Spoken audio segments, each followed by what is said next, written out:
Minister, ladies and gentlemen, distinguished guests. It is an honor to be here today to discuss a matter that is very close to my heart. Dementia is one of the largest, most complex and challenging health issues facing humanity today. Therefore, seeing all of you here and your commitment for this cause fills me with hope. In Sweden alone, between 20,000 and 25,000 people are diagnosed with a dementia disorder each year. This means that every day at least 55 men and women are affected by an incurable disease. The knowledge of having a serious illness turns life upside down and can come as a shock, not only for the person diagnosed, but also for their relatives and loved ones. At the same time, we are living longer in the Nordic countries. This is a positive trend, of course. Today's elderly have grown up under different and better conditions compared to previous generations. Many have higher education and an improved living standard. However, demographic development also poses challenges. Old age is a risk factor for developing dementia, and in the Nordic countries, an estimated 500,000 men and women live with this disease today. With demographic development and an aging population, the number of people with dementia is expected to increase significantly in the coming years. There is currently no effective treatment for the disease, but a lot of research is being conducted in the field of pharmaceuticals. Ladies and gentlemen, in 1996 I started the Sylvia Hemmet Foundation, which aims to improve the education and training of staff working with dementia patients. Through Sylvia Hemmet, we strive to disseminate knowledge and develop methods that significantly improve the quality of life for those with dementia and their relatives. Since 1997, in collaboration with Sophia Hemmet University, training has been provided to become a certified Sylvia nurse. Today, it is offered both nationally and internationally with an emphasis on person-centered care. Ladies and gentlemen, the theme of today's conference is the preventive perspective. Although dementia cannot be completely prevented, its onset may be delayed or symptoms alleviated. For a long time, dementia was perceived as something that could not be influenced. However, recent research reveals that certain lifestyle habits have a significant impact on cognitive functions and can even provide some protection against dementia. The Lancet Commissions and the World Health Organization have reported on factors that affect the relative risk of developing dementia. Examples are high blood pressure, alcohol consumption, obesity, social isolation, physical inactivity, smoking, and air pollution. These factors affect the risk of developing dementia at different periods in life and can be significantly influenced by healthcare and social services. Many studies also suggest that social context can have positive effects and prevent the onset of dementia. Yes, I'm thinking about what happened 4 years ago when many elderly people were isolated. Current research does not provide a clear answer on how to mitigate involuntary loneliness among the elderly. However, this research can help us understand which individualized measures and interventions can reduce involuntary loneliness and isolation. It is crucial to improve care and support for those living with dementia in the Nordic countries today, as well as to adopt a preventive perspective. It is never too late or too early to start reviewing one's lifestyle habits to prevent dementia. While natural aging cannot be avoided, it is possible to strengthen health and increase the chances of a healthier old age. Ladies and gentlemen, thank you for taking the time to listen to me and for being here today. Your commitment to this important issue is truly appreciated. I look forward to our seminars and discussions and to the collaborative efforts that will drive meaningful change. Thank you.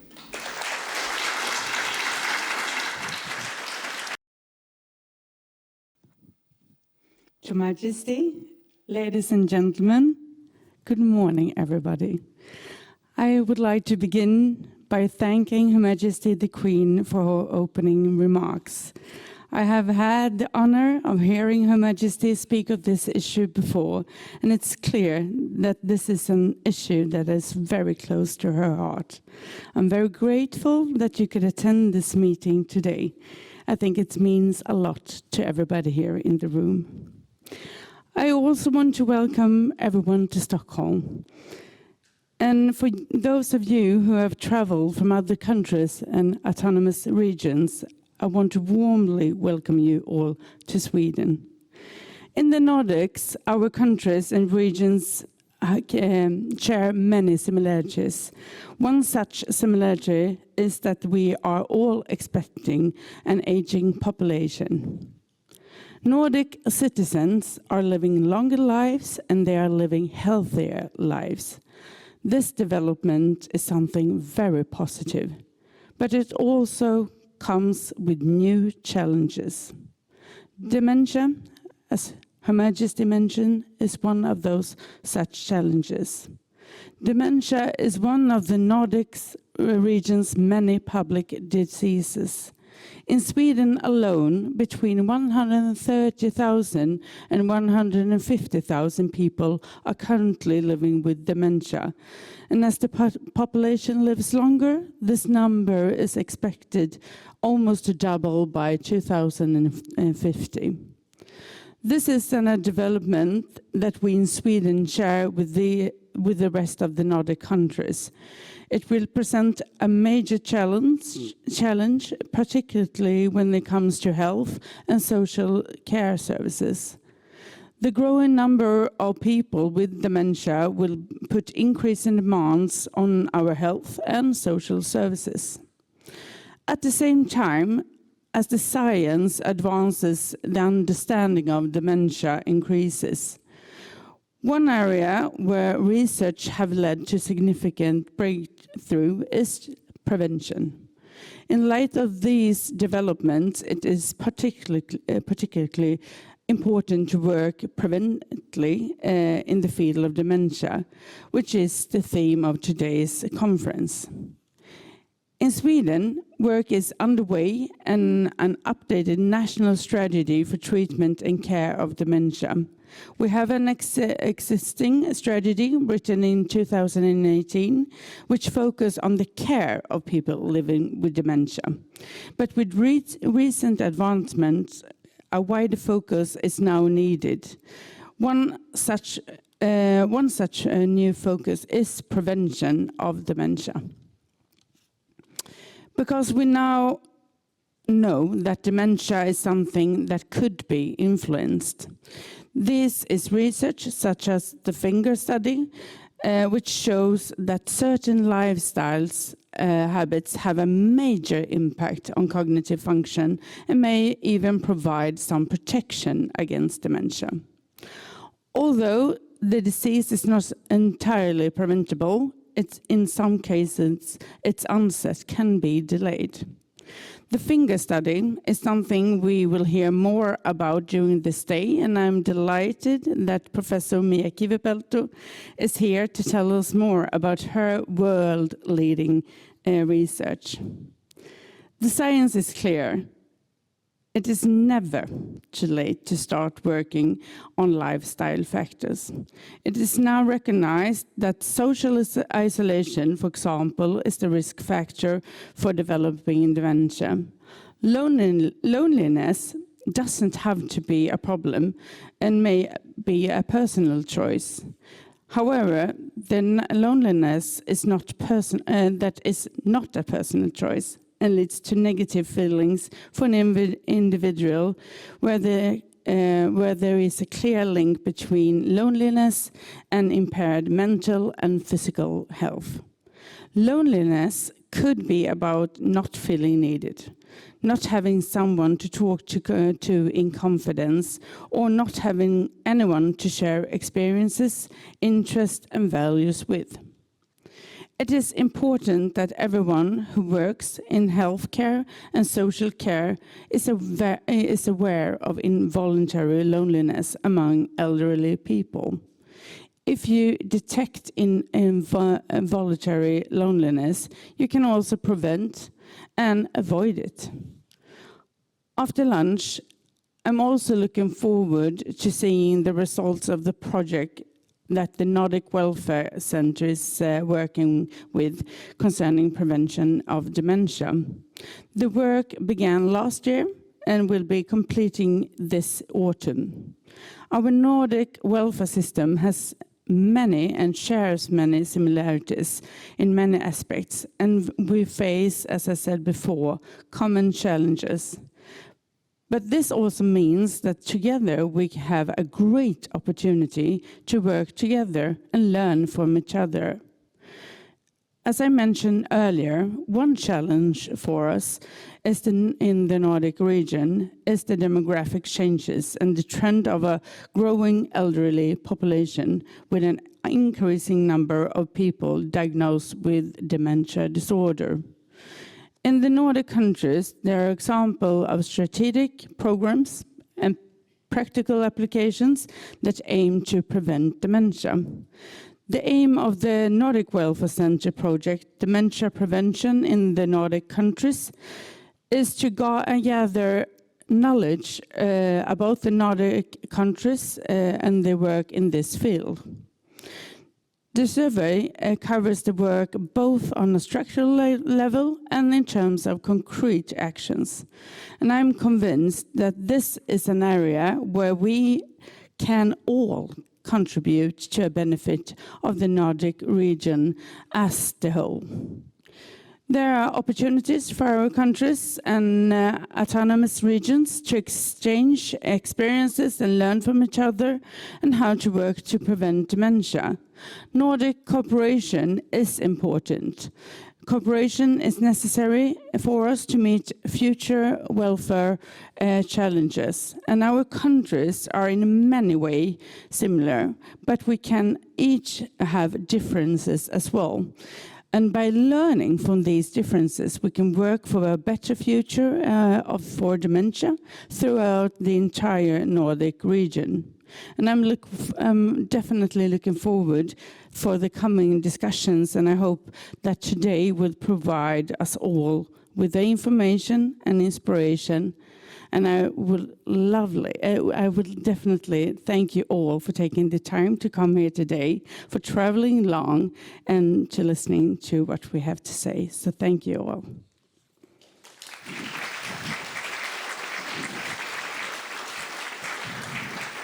Thank you, Minister Tenje, for that.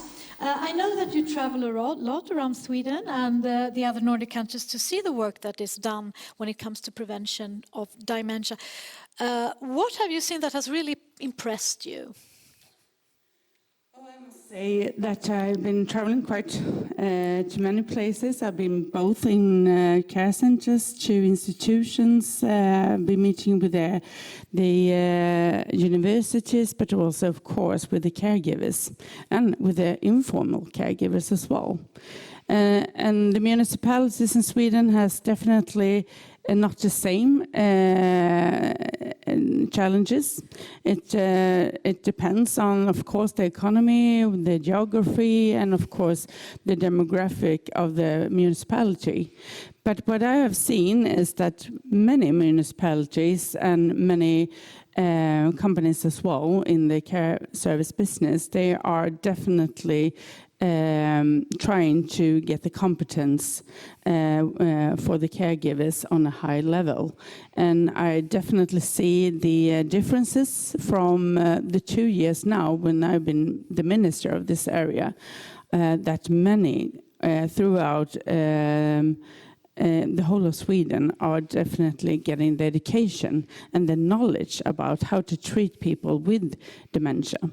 But I also see a great job when it comes to prevention, and that they have a good services when it comes to taking care of the people already diagnosed, but they're also working with prevention. It could be concerning food and nutrition. It could be isolation and involuntary loneliness. Of course, exercise and so on. But one example that maybe stands out a little bit, because they are working with the whole field, is Lidingö, close to Stockholm, because they are having like a smorgasbord. So they work on the whole field, and many municipalities does that. But what I would like to talk about Lidingö is that they are working with träna hjärna.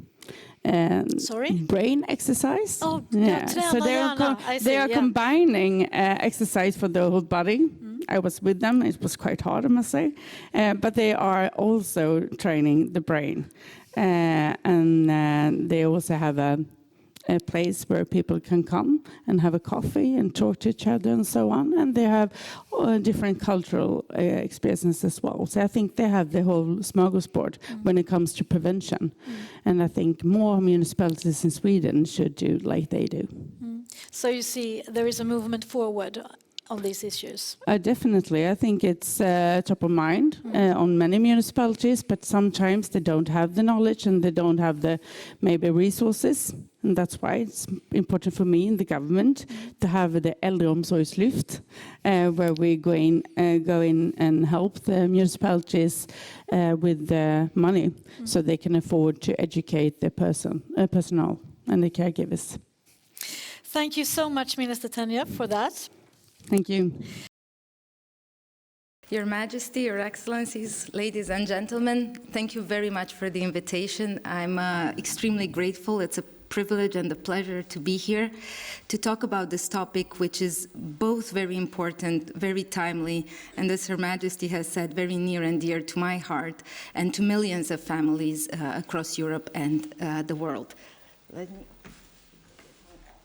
clicker. So today I'm going to talk about prevention, but I want to talk about the ethos of prevention more so than just a narrow definition of clinical prevention.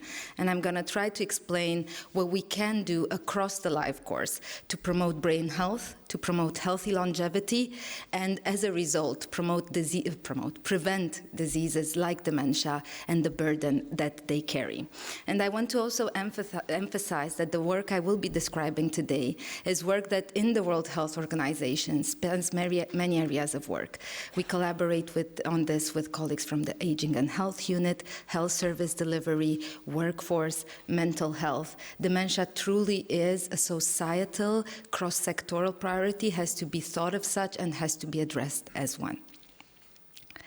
So I'm going to start by setting the scene, as I was asked to do, talking a little bit about the background of population aging and the epidemiological effects that come with it. I'm going to talk about the risk reduction guidelines that WHO has published in 2019.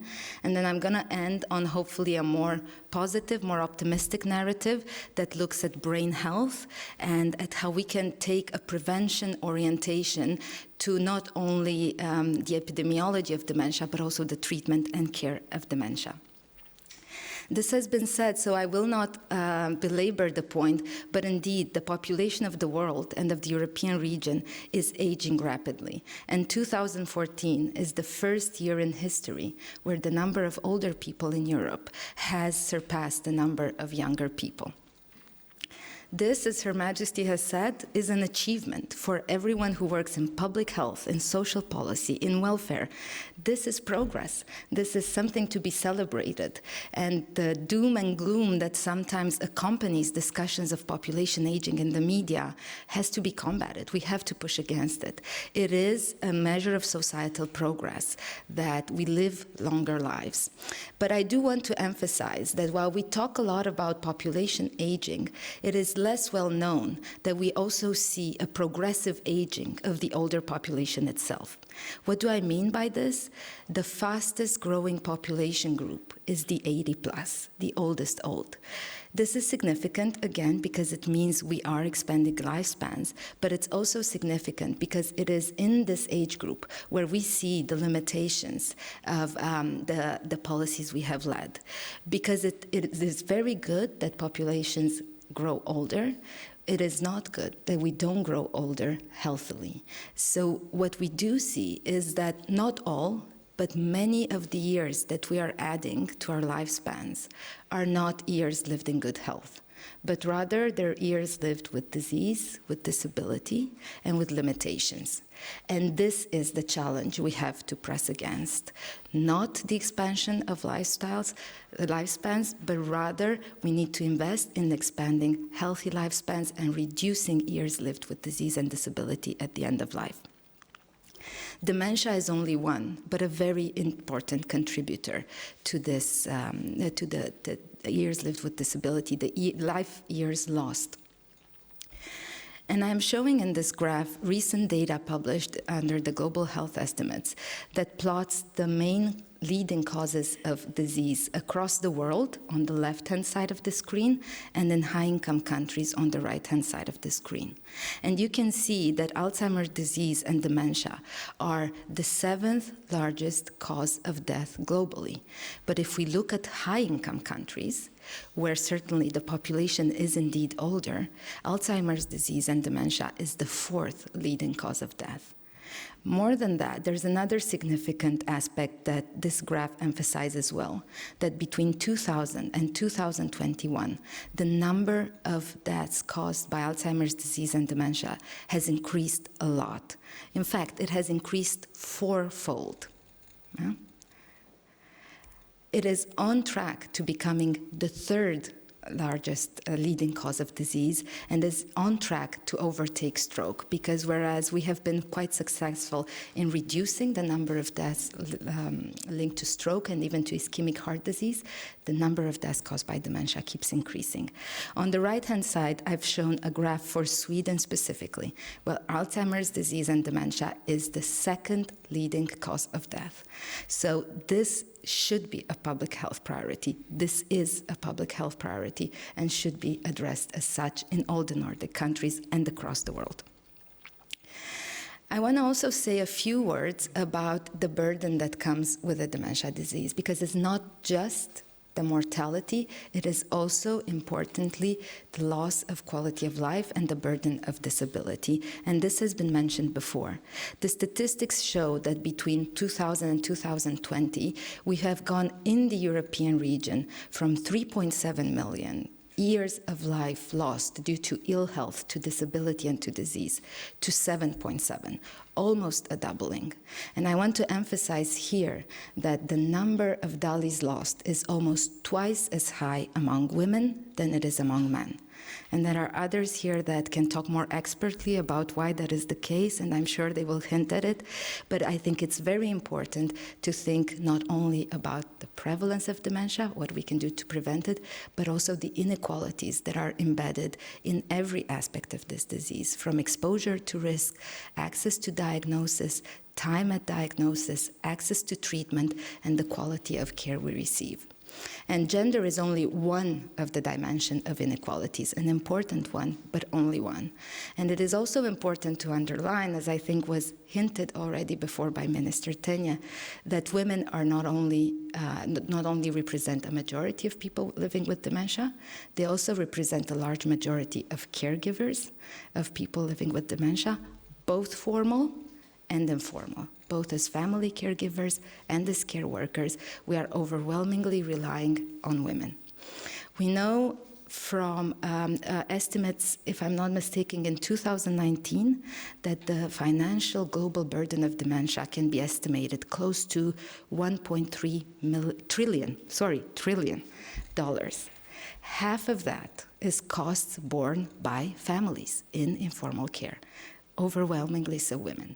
In addition, 35% are costs linked to social care, to long-term care, and only 15% to medical care, because we do not have a disease-modifying treatment, and we rely on prevention and on care. So here is my message today.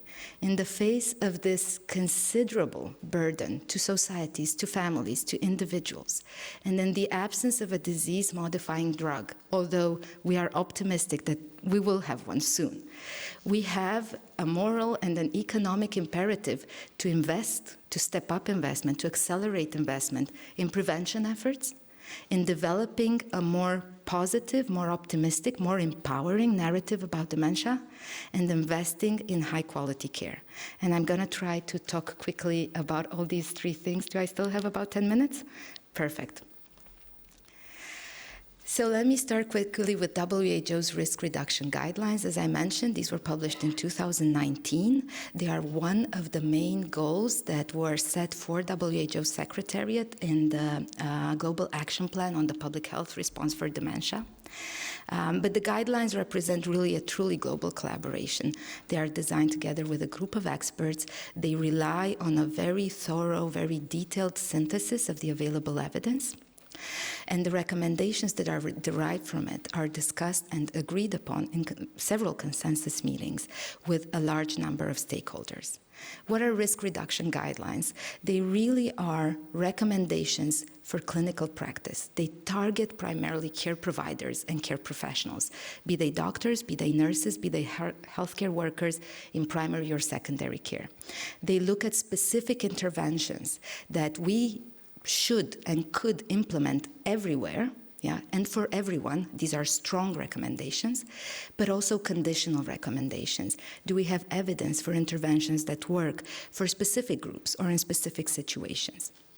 The guidelines are only as good as the evidence behind them. And in fact, because the evidence has been really growing at a very accelerated pace, we are now in a place where we know more. We've moved ahead from where the recommendations are. And I am happy to say that the process of updating them will be starting very soon. And we expect an updated version as early as 2026. When the recommendations were developed, they built on the Lancet Commission of 2017. So you will see here only 12 of the 14 risk factors that I'm sure Professor Kivi-Pelto will talk about. And I have colored in blue those risk factors for which there was sufficient and sufficiently qualitative evidence to formulate recommendations. In orange, I have highlighted those factors that were investigated, but for which the available evidence was found to be too low or conflicting, so no recommendation could be formulated. Again, I want to emphasize, would we do this exercise today? Again, this will probably change because we are very fortunate to have a very dynamic research field. So I want to also emphasize very, very briefly that for most risk factors, as Her Majesty has said, as the Minister has said, we do have good evidence about what we can do. So you can see the S's and the C's saying that for all these risk factors, we have good, strong evidence-based idea about what needs to happen. Do we actually see this everywhere? Unfortunately not, and I'm looking very much forward to the presentation on what is being done in the Nordic countries. Now let me switch a little bit the narrative, because when we talk about dementia, we have this dichotomous outcome. Now you have a diagnosis, now you're in a group, now there's a label, and it feels like opportunities for prevention have ended when dementia has started. If we switch instead and talk about brain health being a concept of state of brain functioning that allows a person to realize their full potential over the life course, irrespective of the absence or the presence of disease. Very much like we define health as not merely the absence of disease, brain health is not merely the absence of brain disorders. It is all our mental capacities. And this is a continuum. This is a value that we can promote in the presence of disease. It is never too early, and it is never too late. It is never too late, irrespective of brain disorders, to invest in maintaining functioning, maintaining dignity, maintaining independence. And this is something that we can bring forward in the way we think about dementia and in the way we treat dementia. But more than that, I think thinking about brain health gives us a key to think about prevention way beyond the clinical sphere. And I will not go through all the determinants of brain health that are listed here. I encourage you to look at the position paper. I just want to say very briefly that everything that's good for the body is good for the brain, all the way from in utero and maternal health to the end of life. Safety and security are essential, a sense of well-being, access to the basic amenities of life, the lack of constant stress about well-being and survival, learning and social connections, healthy environments, especially during key developmental phases, from early childhood to adulthood to later years, and access to quality healthcare.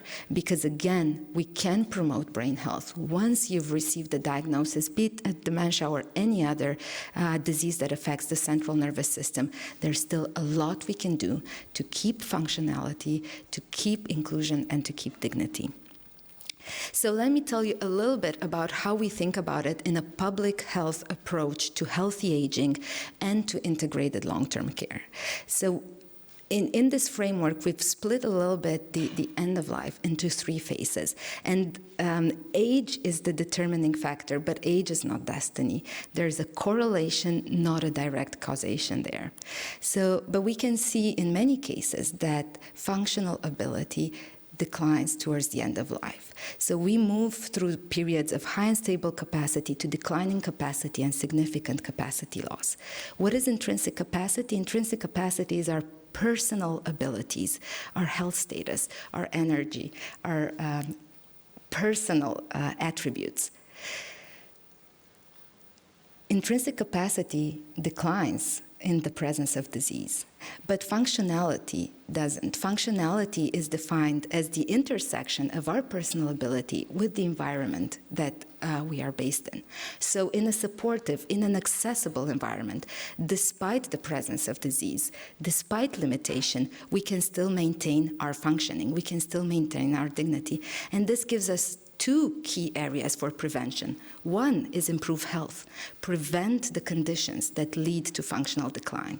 And the second one is, even in the presence of disease, focus on functioning. There's still a lot we can do about functioning. So this is the way WHO thinks about long-term care services, and we try to bring a prevention-oriented approach to it. We talk about early intervention, identify functional decline, intervene. The aim of long-term care is not only to compensate and to assist, but very explicitly to prevent, to mitigate, to reverse, wherever possible, functional decline, and to compensate for losses so that we maintain dignity when all other options have failed, but only when all other options have failed. How do we do this? There are a few key investments that we are in the process of building the evidence base for, and we look at the Nordics as a source of inspiration, actually. They are front runners in many of these areas, and this is my way of congratulating everyone here and reminding you that it's important to also celebrate progress, not just focus on what should be improved.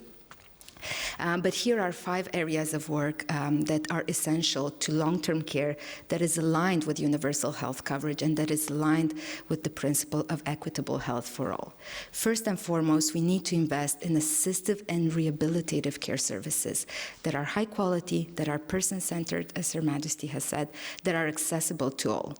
Inequalities in access to use of long-term care exist everywhere: gender, income, rural versus urban disparities. There are many axes of inequality that we still need to address throughout Europe and also in the Nordics.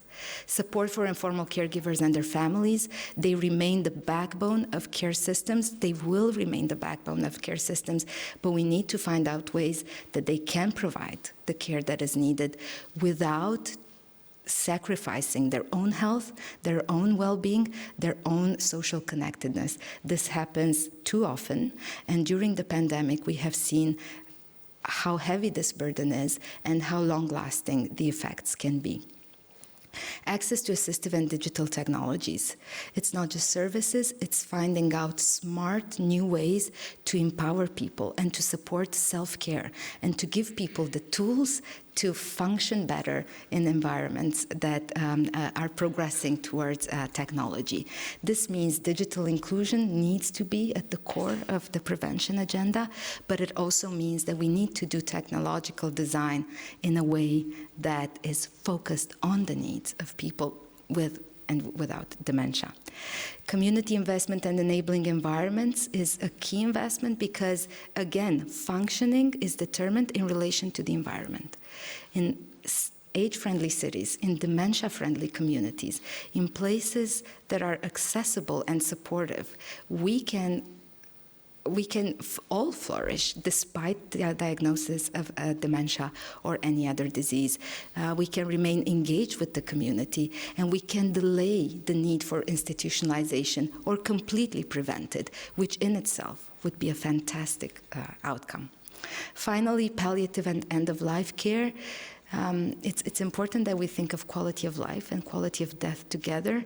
It's a difficult conversation to have, but it is a part of all terminal conditions, including dementia, and there is a way that we can do this in a dignified, supporting way, both for the people with the condition and for their families.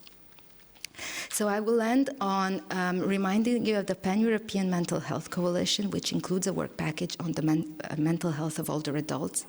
All the countries represented here are active in the coalition. I just want to invite you again to support activities that focus on the mental health and the brain health of older people. It is so important and it is so needed. I will take just one more minute, if Cecilia will allow me, because I think it's always important to step back a little bit from the numbers and to think of the people behind them. And this is part of my personal story with dementia. This photo was taken only a week ago in Spain on the Walking the Talk for Dementia event in northern Spain. And in this photo, I'm sitting down with Laurie Waters. She's from the US. She's a brilliant communicator and community organizer. She's a very effective advocate. And she also happens to be a person who lives with dementia. And this person is This photo is meaningful to me because it was taken in a moment when we both needed a break on our journey. And it was just, I'm very grateful to have had her with me, and we had to have had each other to just give a helping hand, to step up, stand up, and continue the journey. So this is my message to you. We can do a lot to prevent dementia, but we can also do a lot to prevent that a dementia diagnosis becomes a sentence to a life not lived at the fullest. And this is the challenge we have, and I'm sure we're up to the challenge. And more than that, I will tell you, it is not only a good investment, it is the best investment we can make. Thank you very much.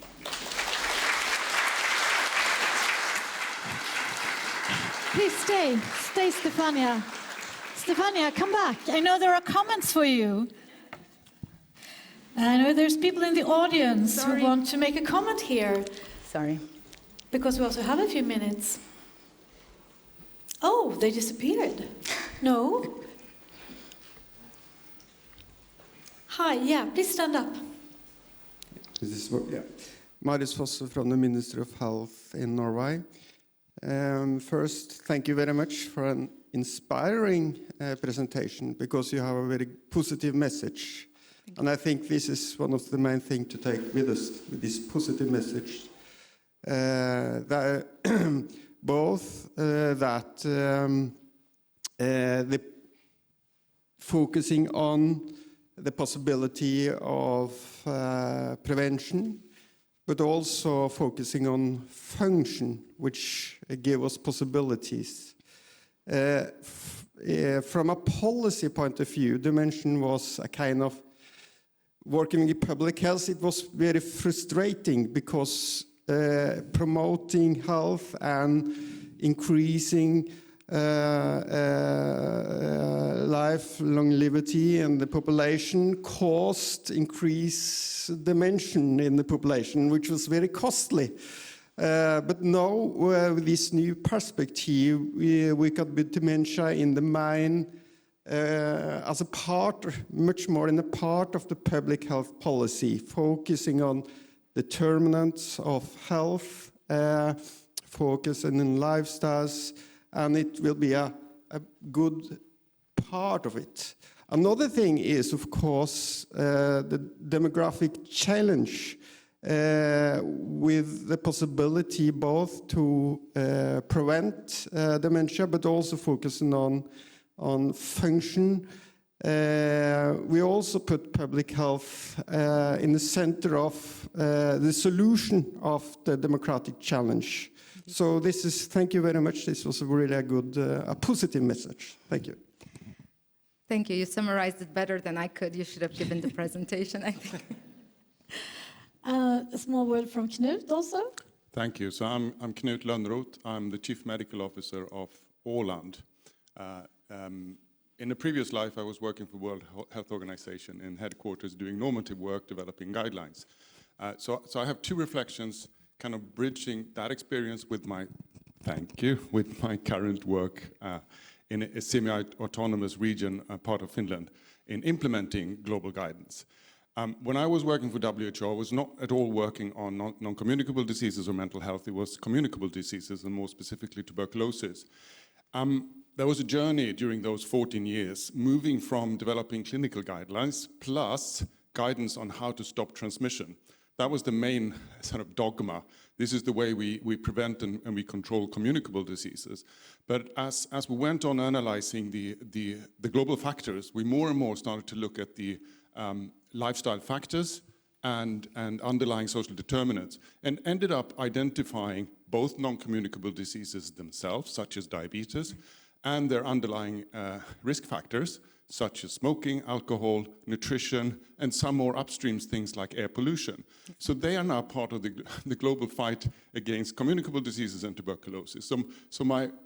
It's also written into global guidance, meaning it's exactly, or more or less the same agenda. Preventing communicable diseases, same agenda as preventing dementia. And the underlying social determinants are, of course, part of that mix and very important for all. So I think my reflection is, once you're working on the local level, you need to bring all these kind of global guidance into one framework of strategy and implementation, where you have to think, you have to be mindful of all the different health outcomes being affected by risk factors, health behavior, underlying determinants, but you have to avoid thinking in silos. So you have to kind of stick to the grand plan. I'm saying this, working in WHO, I know that there are silos inside WHO as well. Now, you talked about how to bridge them, and I think it's much more successful these days than maybe 15 years ago. But that matters on the global level, and it matters also on the local level, to have one public health strategy agenda where you bring all the health aspects without dividing them up into many competing boxes. Absolutely. Thank you so much for that comment. I think we actually say, even on the WHO's website, that many of the risk factors for dementia are shared with other non-communicable diseases. And there's this a well-known slogan, what's good for the heart is good for the brain. It's true. In fact, these are not new ideas. They could be easily embedded in public health programs and prevention programs that exist in many countries.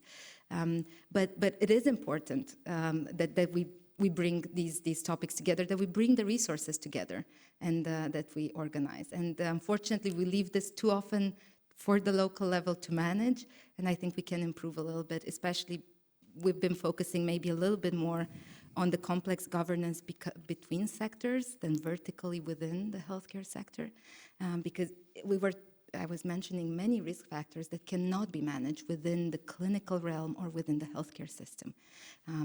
We were talking last night about housing and how important housing is for everything.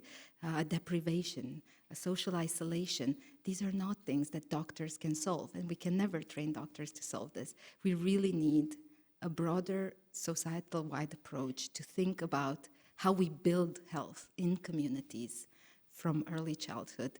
And then, the healthcare system, we need to rely on it to step in when diseases are apparent, but we cannot rely on it to do everything upstream for it alone. Thank you. Thank you. Hello. Nice to meet you. Every time I get up here, I feel like a rock star. And I wish that I was just going to sing you a song about something that my heart is broken, but instead I'll tell you about my life. Remember, it's my life. I will tell about. I'm nothing. I'm not an expert, but still I consider myself as an expert, the biggest expert of all in this, because I have lived with dementia for 4 years. And my name is Pia Knudsen. I'm 61 years old, and I'm blessed with 2 wonderful children, a girl and a boy. My daughter, Josephine, is 25 years old and is currently studying creative design in Copenhagen. My 30-year-old son is a DJ. He lives in Barcelona on his 6th year. They're living the good life, and thank God for that. And I love visiting them whenever I can. I come from and live in Aarhus, Denmark's second largest city, also known as the City of Smiles. I love living in Aarhus and enjoy the lively culture and opportunities in the city. I live alone in a cozy little townhouse, I don't live all by myself, but with the love of my life, Charlie. Charlie is a wonderful chap with curly hair. He's 3 years old and a lively poodle. I've always been good at thinking alternatively and outside the box, and I have always voiced my opinion. I'm very social, and throughout my career, I have worked with young people, something I've loved. Young people in the blossom of their lives are very inspiring to me, and the way I have been able to nurture them and see them grow has always brought a smile to my face and hope for the future. I've been a højskole teacher for the most of my life. I'm very creative and have exhibited my art in several places in Denmark and Europe. My latest art piece is 4 collages I made showing my dementia course of disease. I made one, and I'll tell you about them. And they are exhibited different places in Aarhus. And by the way, here I am today because I was diagnosed with Alzheimer's back in 2020. I will tell you about my life before dementia, my life during assessment, what happened when I got the diagnosis, and my life now. I used to be a teacher, but not in the usual sense. In Denmark, we have something called højskole, which is a school where students live together for half a year and study different subjects they choose to learn. I taught visual arts and design. It was a great life, where me and my children lived together with colleagues and students. I had a boyfriend, and we had many dreams for the future. One was to explore the world and new cultures together. When I look back on my life before the diagnosis, it was, it was playful, carefree, and focused around me, my career, and having a good time. I took life for granted and didn't have any concerns booking a holiday abroad a year or two ahead. I was sure that I would be a teacher for the rest of my life. That's what you often do at high schools. The next thing I want to talk about is the clinical assessment. Because some things in my life became complicated. I felt more and more stressed, but I dismissed it and assured myself that it was just a phase and a bad job. But as time went on, it got worse. Even though I had a good life with my dream job, a good partner, and a meaningful everyday life, I often felt sad and overwhelmed by things. So I went to see my doctor to get help with the stress-related symptoms. He had an idea that there might be another disease at play and referred me to a neurologist with the suspicion of dementia. I was devastated because I didn't have an immediate concern that my symptoms might be related to that awful disease. There was beginning of 10 months of uncertainty about whether I would be able to continue my normal life or have a deadly disease. Awful time. I was shocked. It was dementia. I hadn't seen it coming. Though I was very familiar with dementia. My grandfather was senile. My father had Alzheimer's. My older brother died 6 years ago from Lewy body dementia. Now it was stated on a piece of paper, Per Knudsen, Alzheimer's disease. Sorry. Yeah. I couldn't believe it was true. I didn't want to believe it was true. I was too healthy and too cool to be a person with dementia. I imagined my life and its end ahead. I also faced a terrible journey towards the end with a disease that I didn't want or choose. I was filled with fear and grief over everything I would miss out on. I saw my life unfold like a movie I wasn't a part of. Traveling, grandchildren, a partner, life as a teacher. I would miss out on so much, and I felt like I was left with nothing but oblivion. My boyfriend left me. I was fired from my beloved job. My boss didn't believe I could handle my job, and it felt like dementia was branded into my forehead, indicating that I wasn't the same person today as I was yesterday. Now I'll tell you about my life with dementia. Certainly, I had too much time to think and feel and cry, but surprisingly, I was saved by the COVID pandemic, where my friends had plenty of time to help me cope with my new life situation. That helped me for a while. But when society opened again, my calendar was empty, and everyone else's was filled with work and career. That's when loneliness hit me hard. Loneliness has never gone away. It's become my new condition of life. To avoid it, I try to fill my life with good things to do, but it gets harder and harder.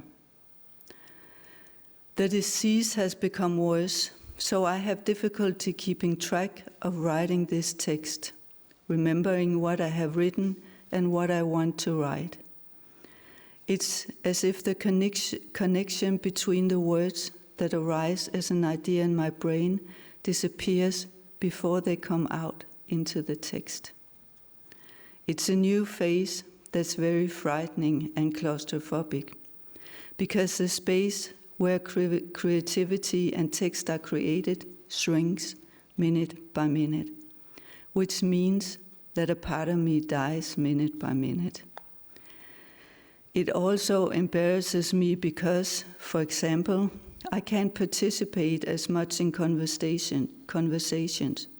Instead, I tend to be more passive and might seem absent and uninterested, even though I have always found that good, intense conversations were uplifting and life-giving. I'm fortunate to live in Aarhus, where there are good opportunities for people with dementia in the early stages of the disease. But it was difficult for me to open the door to the world of dementia. The resistance was inside of me. I was simply too cool to be with others with dementia.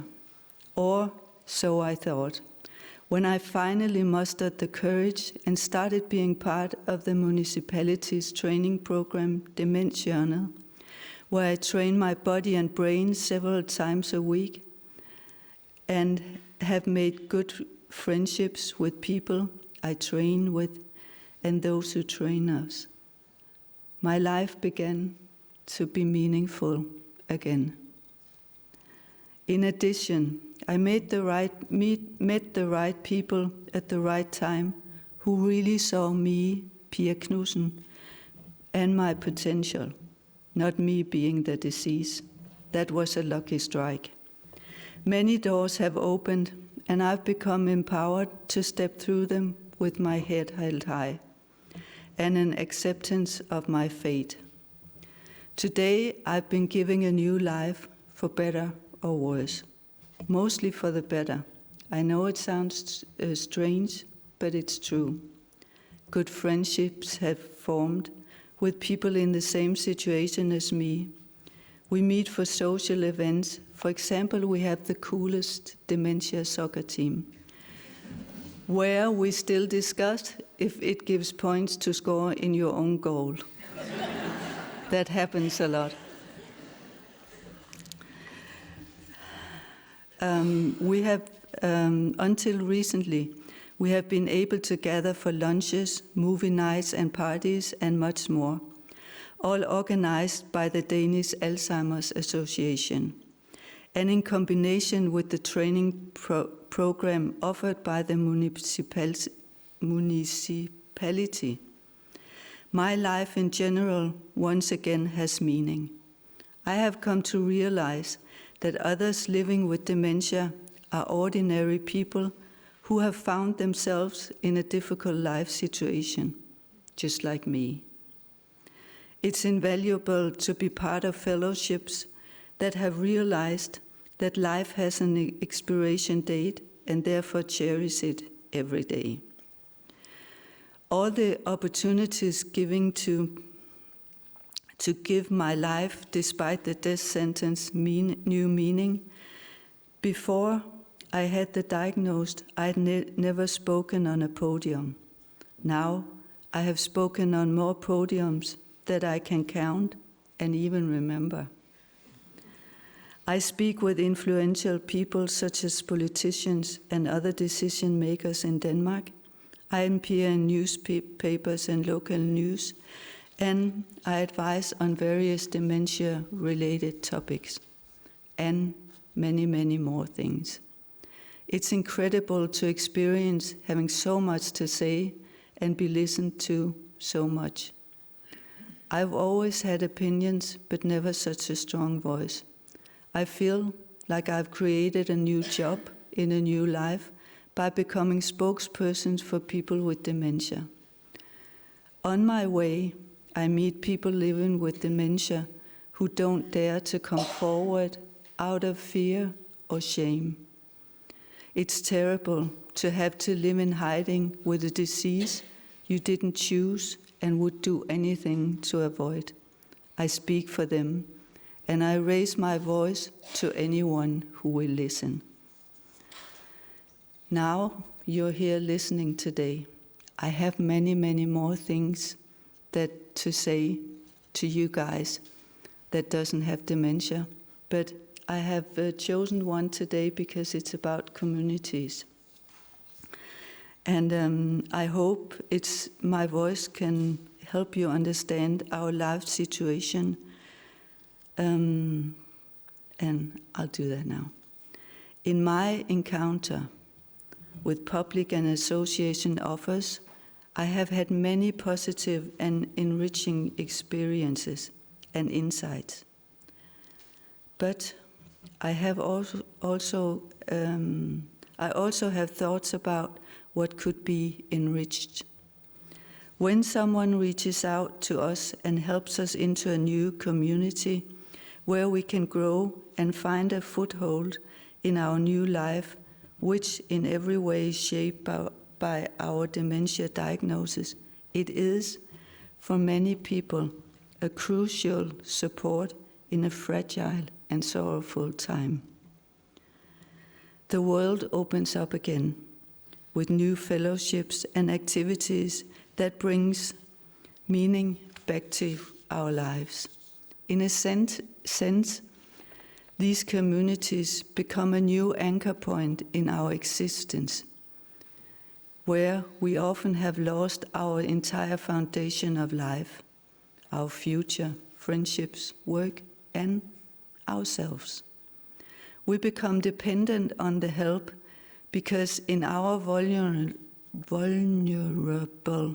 situation, we find it difficult to create new frameworks and friendships in our lives on our own.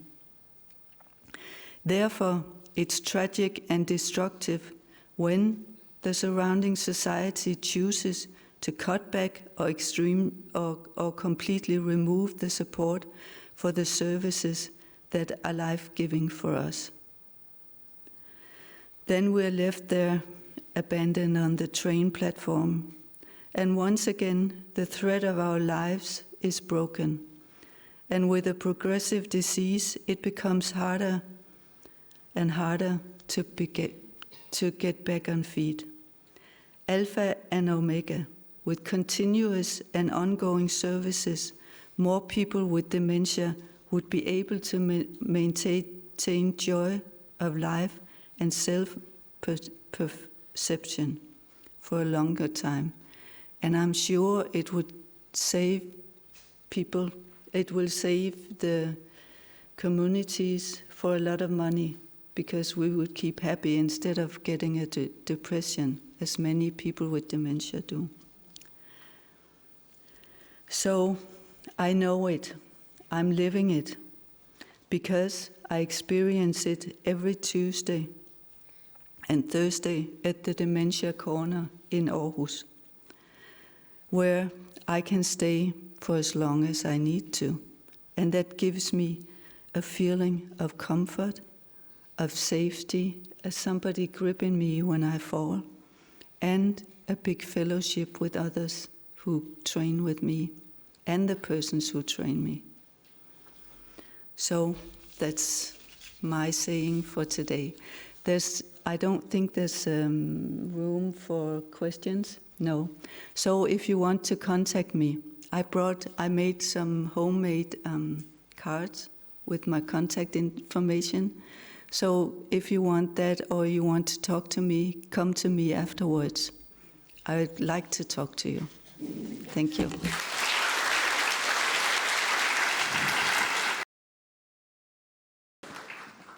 Your Majesty, Queen Silvia, Her Excellencies, dear guests, ladies and gentlemen, it's my great pleasure to be here today and talk about dementia prevention in the Nordic countries. Thank you for the organizers for putting together this wonderful, timely and inspiring program. I think the morning hours have been really, really wonderful, so I'm really keen to continue from here. And the question, preventing dementia in the Nordic countries, is really close to my heart. I have been working as a researcher and as a doctor the last 25 years in this topic, and the Nordic collaboration has really been the key. And I believe Nordic collaboration will be the key for the future research and implementation. During my presentation, I was thinking to talk first about the science of dementia risk reduction. And this is important because we want that our implementation is based on science, it's evidence-based. Then the FINGER study, we heard already about that. What are the latest findings and lessons learned? And then the newest science, we are upgrading FINGER to FINGER 2.0, and FINGER is expanding to worldwide FINGERs. And here we are moving to precision prevention and combination therapies. And finally, the importance of implementation. How can we facilitate that? Do we have some nice examples of that? And I believe we have. So starting with just a reminder about the size of the dementia challenge. We already heard from the minister and others about the numbers, but it is indeed, I think we can talk about dementia epidemic. Today, around 50 million, more than 50 million persons who have dementia. 2050, the number is 150 million at least. And it's a global challenge. We need to have global solutions. On top of that, it's not only dementia, we heard about that. The amount of persons who have mild cognitive impairment or preclinical Alzheimer's disease is even much higher. And the persons who have at risk, who have amyloid and tau in the brain, the two pathological molecules or proteins, that number can be actually 10 times higher, as you can see here.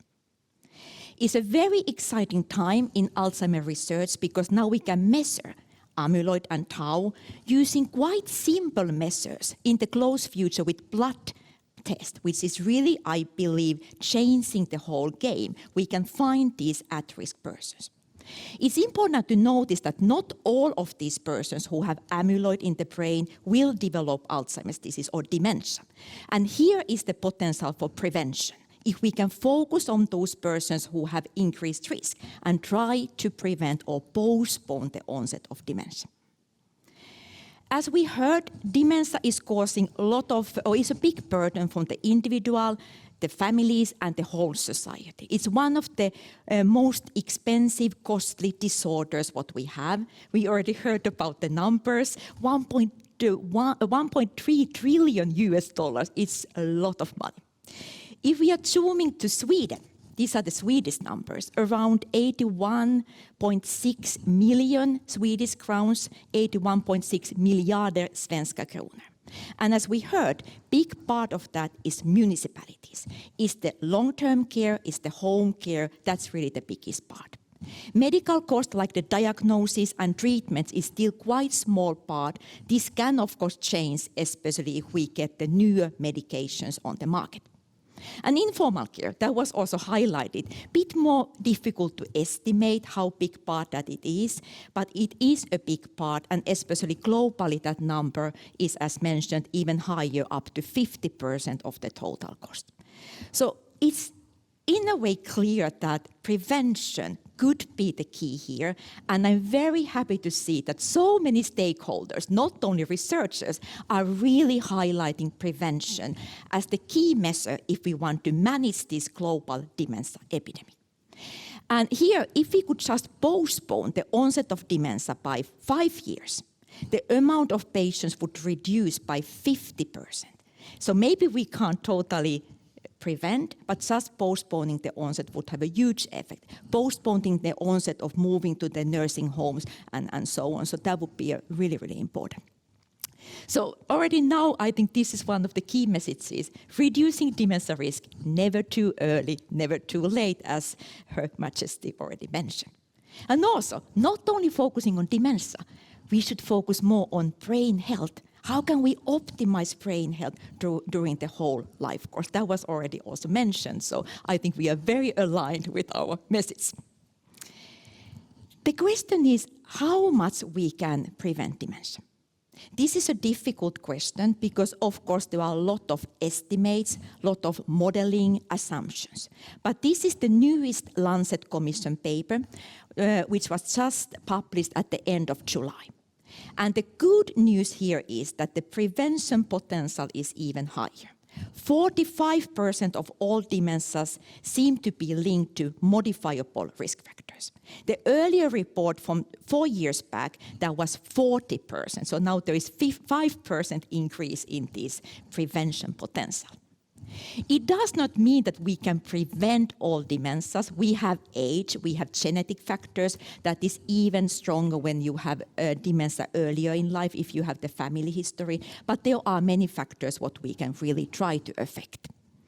And here the life course perspective, I really like that. As you can see here, you see earlier in life education, increasing educational level is important.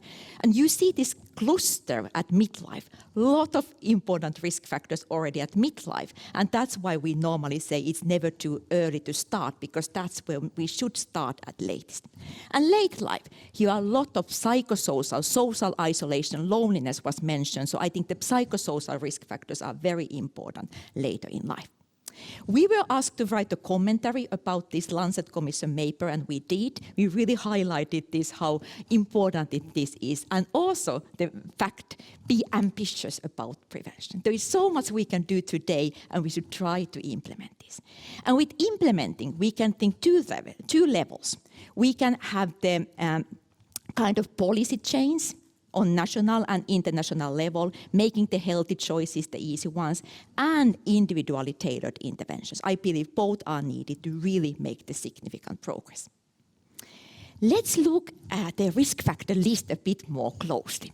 Here are these new 14 risk factors listed in the Lancet Commission paper.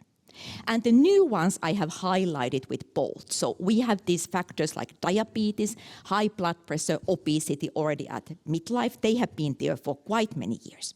And now they added high LDL, this bad cholesterol. Physical inactivity, depression, smoking, low education, hearing loss. Hearing loss came last time when they updated this 4 years ago. And now the new thing was vision loss. That was one of the new risk factors added. Very important, because both for hearing and vision, there are things what we can do. Traumatic brain injury, high alcohol consumption, social isolation, and air pollution. This is one of the factors where individual can't do so much, but this is really the health policy level of intervention. And luckily, we do not only have risk factors, we have protective factors, a lot what we can do. Healthy diet can affect many of these risk factors. Education, physical, mental, and social activities. And we are studying even more novel risk factors. We were talking about loneliness and hopelessness. They are not yet included on the Lancet Commission paper, but there are more studies coming showing that they are important. Stress, I would say, quite important risk factor in our societies. I'm thinking also younger persons. Sleep disturbances, same thing. They are very important for the brain health. Impaired oral health, it can be inflammation, infections, and other infections as well. So this is indeed the field moving on very rapidly, and a lot of new evidence is coming all the time, and that's why we need to keep updating these guidelines. And I'm also very happy that a lot of this epidemiological evidence comes from Nordic countries. We have wonderful epidemiological data what we can use to really study this topic. We already heard a great talk about the WHO risk reduction guidelines, and this is the critical question. How much evidence is needed for the recommendations?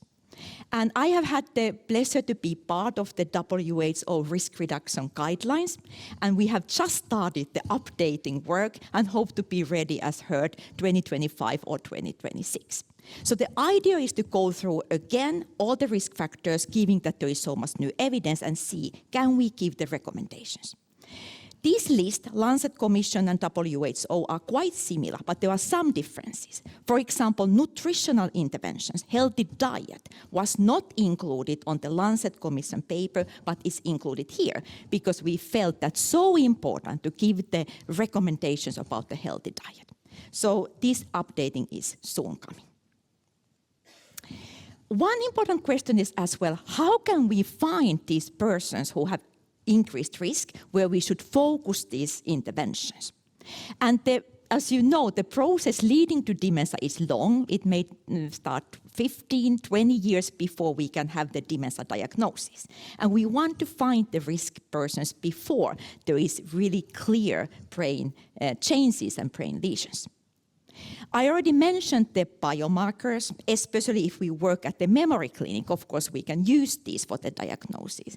I believe, as said, that the blood biomarkers will change the future, because if you start using them at the primary care, you could really find these persons who have increased risk. We have already today many things what we can do. We can find the risk individuals based on risk factors: high blood pressure, smoking, cholesterol, diabetes. And here we have developed dementia risk scores that we can really find those persons who have increased risk.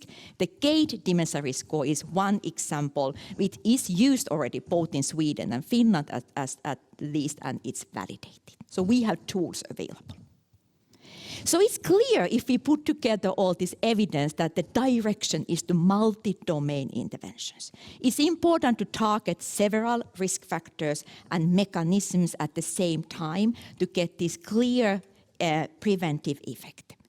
At the same time, we all are individuals. One size does not fit all. So we are trying to develop more individualized interventions, precision medicine, or I normally want to talk about precision prevention because it's even earlier. So that's the new direction.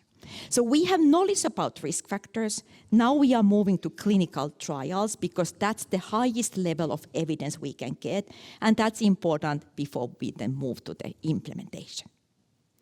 So what do we know about clinical trials? It has been much more difficult to show this using a randomized controlled trial. And that's true both for Alzheimer's medications and lifestyle. There are many methodological challenges.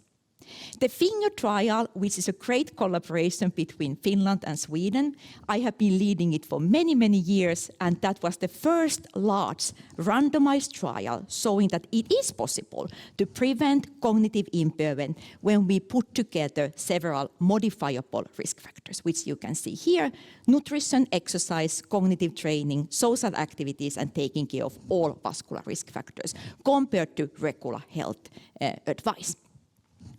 These persons had normal cognition, but they had elevated GATE risk score, meaning that they had some risk factors available. Intervention was 2 years, and now I'm very happy that we are ready with the 11-year follow-up, so we start to have a lot of long-term evidence and data as well. And I think the name FINGER is luckily quite easy to remember, because it's like one hand and 5 fingers. And I think it's capturing most of the modifiable risk factors which I showed from the Lancet Commission and WHO list. For example, what is good for the heart is good for the brain, the last finger. Here we are now in the new finger studies also taking hearing and vision. So it's more, I would say, holistic care. And the social activities, you see the dancing here, which I think is a nice example. In the new fingers, we also include stress management and sleep because it's part of that. So new evidence is coming and we try to take it into account in the finger studies. And I think the key here was indeed the individual and group sessions. Small steps, positive feedback, and having the multidisciplinary team taking care of all these different risk factors. And here again, the education, Her Majesty is working so much on this topic, I think is so important because then we can educate different disciplines to take care of all these different factors. Luckily, no serious adverse events after the 2 years of finger study, some muscle pain after the training at the gym, and that I think is part of the intervention. The effects for cognition was the primary outcome, were clear. Global cognition, here we had 25% more improvement. So again, this is brain health. People did not decline, the cognition got better. And we see the same pattern for all cognitive subdomains. Executive function, 83% more improvement. How we are planning things, multitasking, these type of activities. Processing speed, how quickly, how smoothly we can do different things. 150% more improvement. And even memory, that's sometimes a bit more difficult to change, but even for memory, especially complex memory, 40% more improvement. And on top of that, we talked about the integrated interventions, and that's, I really think, what Finger was showing. It was not only cognition. We could see many other positive effects.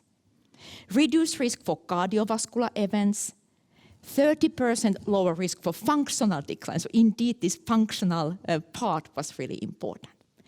And we were surprised to see 60% lower risk for multimorbidity, other chronic diseases. Better health-related quality of life, that's very important for our older people. And even reduced cost for healthcare and health economical benefits.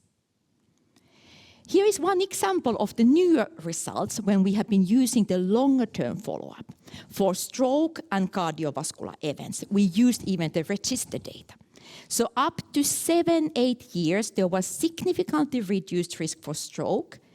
And when we put together TIA, stroke, and coronary events combined, the risk reduction was even higher. And those who had previous cardiovascular history, the risk reduction was 50%. I think it's more what we could dare to believe because, again, this is lifestyle-based intervention. Again, highlighting also the value of secondary prevention, finding those persons who have had maybe some cardiovascular issues. The next question is, what is the dose? What is the intensity needed to really get these brain effects?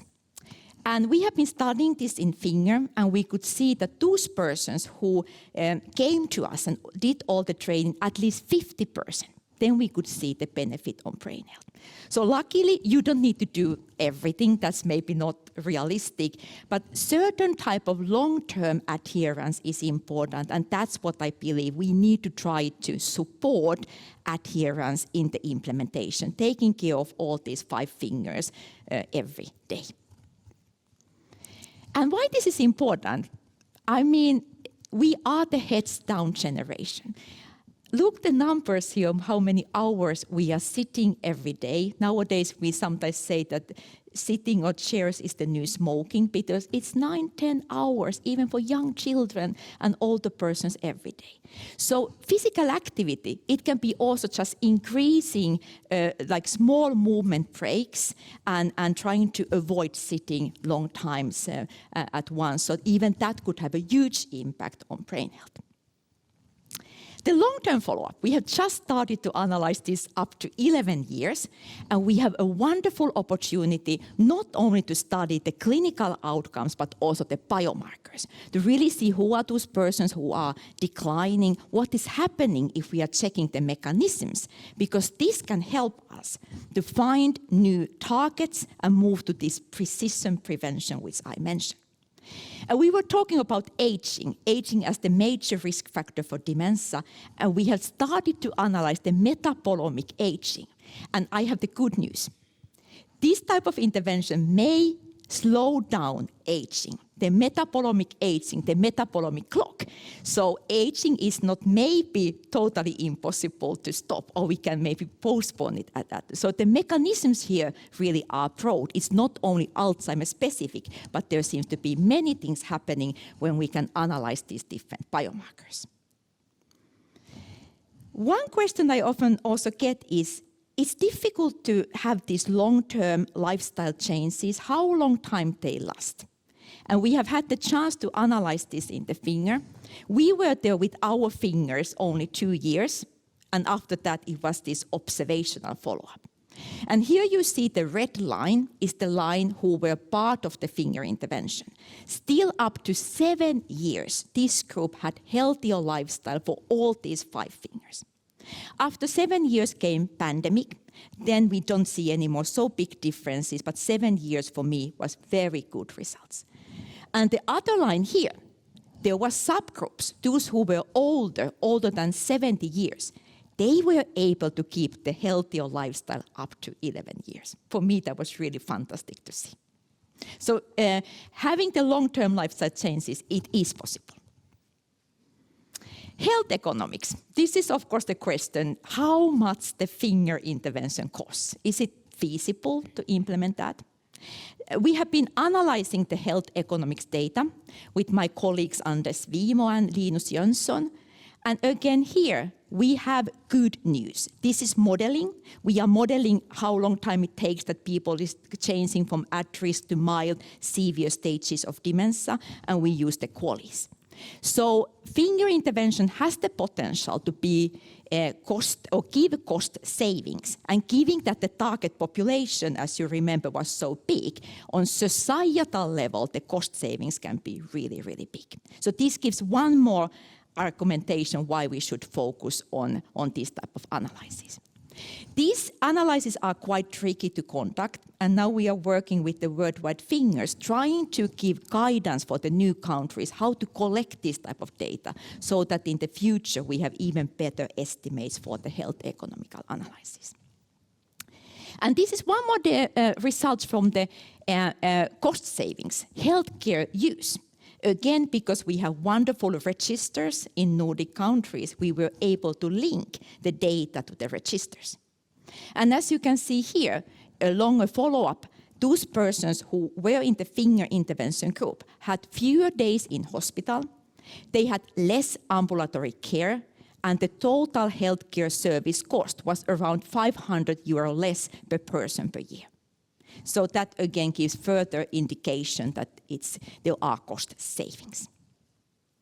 And we are also now conducting a lot of interviews. Why is finger model successful? I already went through some of those, but here I think we have been highlighting the key factors. Having both the group activity, the social component was really, really important, but at the same time individualized, concrete counseling and tailoring. Educated staff, small steps, positive feedback, empowerment of own health, finding own motivation, increasing knowledge and awareness, and importance of the community support, making the healthy choices the easy ones. And then with the future direction, where we are moving. After we published the finger 2015, there was huge interest globally to adopt and tailor and test the finger in different countries. And I think this is important. Something may work in Nordic countries, but you need to have the global solution. So that's what we have been doing in the worldwide fingers, which I launched 2017. And I'm very happy that today we are having 68 countries from all continents who are part of the network. 83 teams, this keeps us busy. And many of the countries are also low middle income countries, which I think is really, really great. Altogether already 20,000 participants, meaning that the evidence-based will be even stronger in the future, that we can conduct the analysis not only using one study, but all these global efforts to get more robust evidence. And I'm also happy to see that we have really this possibility of developing the model further. We have finger studies in all Nordic countries, which is great. In some countries it's in planning phase, but we have the Nordic Fingers network. And now we are testing the fingers for persons who have early Alzheimer. We are trying to combine lifestyle with pharma. We use new technology, the concept e-fingers, and we support implementation. So it's kind of constant feedback loop. We are improving the models all the time. And we start to have evidence and results from other fingers as well, not only in Nordic countries. Here are just some examples of the recent publications. South Europe, Basque Country, Japan, very different cultural context. We have results from the Mind AD with early AD and so on. So this is just showing that the science is moving on. And one topic which is difficult to answer in one study is the interactions between gene and environment. I get often the question, what happens if I have the risk gene? ApoE4 is the most important risk gene for Alzheimer's disease. And now we have the same results from 3 countries, Finland, France, and Japan, that ApoE4 carriers seem to get even more clear benefit of the finger intervention. So genes are there, but they are not affecting everything. We may try to influence the risk by lifestyle interventions. And then this very exciting topic, upgrading finger to finger 2.0. It's not lifestyle or drugs, but we may try to combine them when needed and having really this precision medicine, right treatment to the right individual at the right time. And we had the first study ready. This is a trial for persons who had early Alzheimer's disease, because we got the question from our patients, is it too late when they have Alzheimer's disease to work with lifestyle?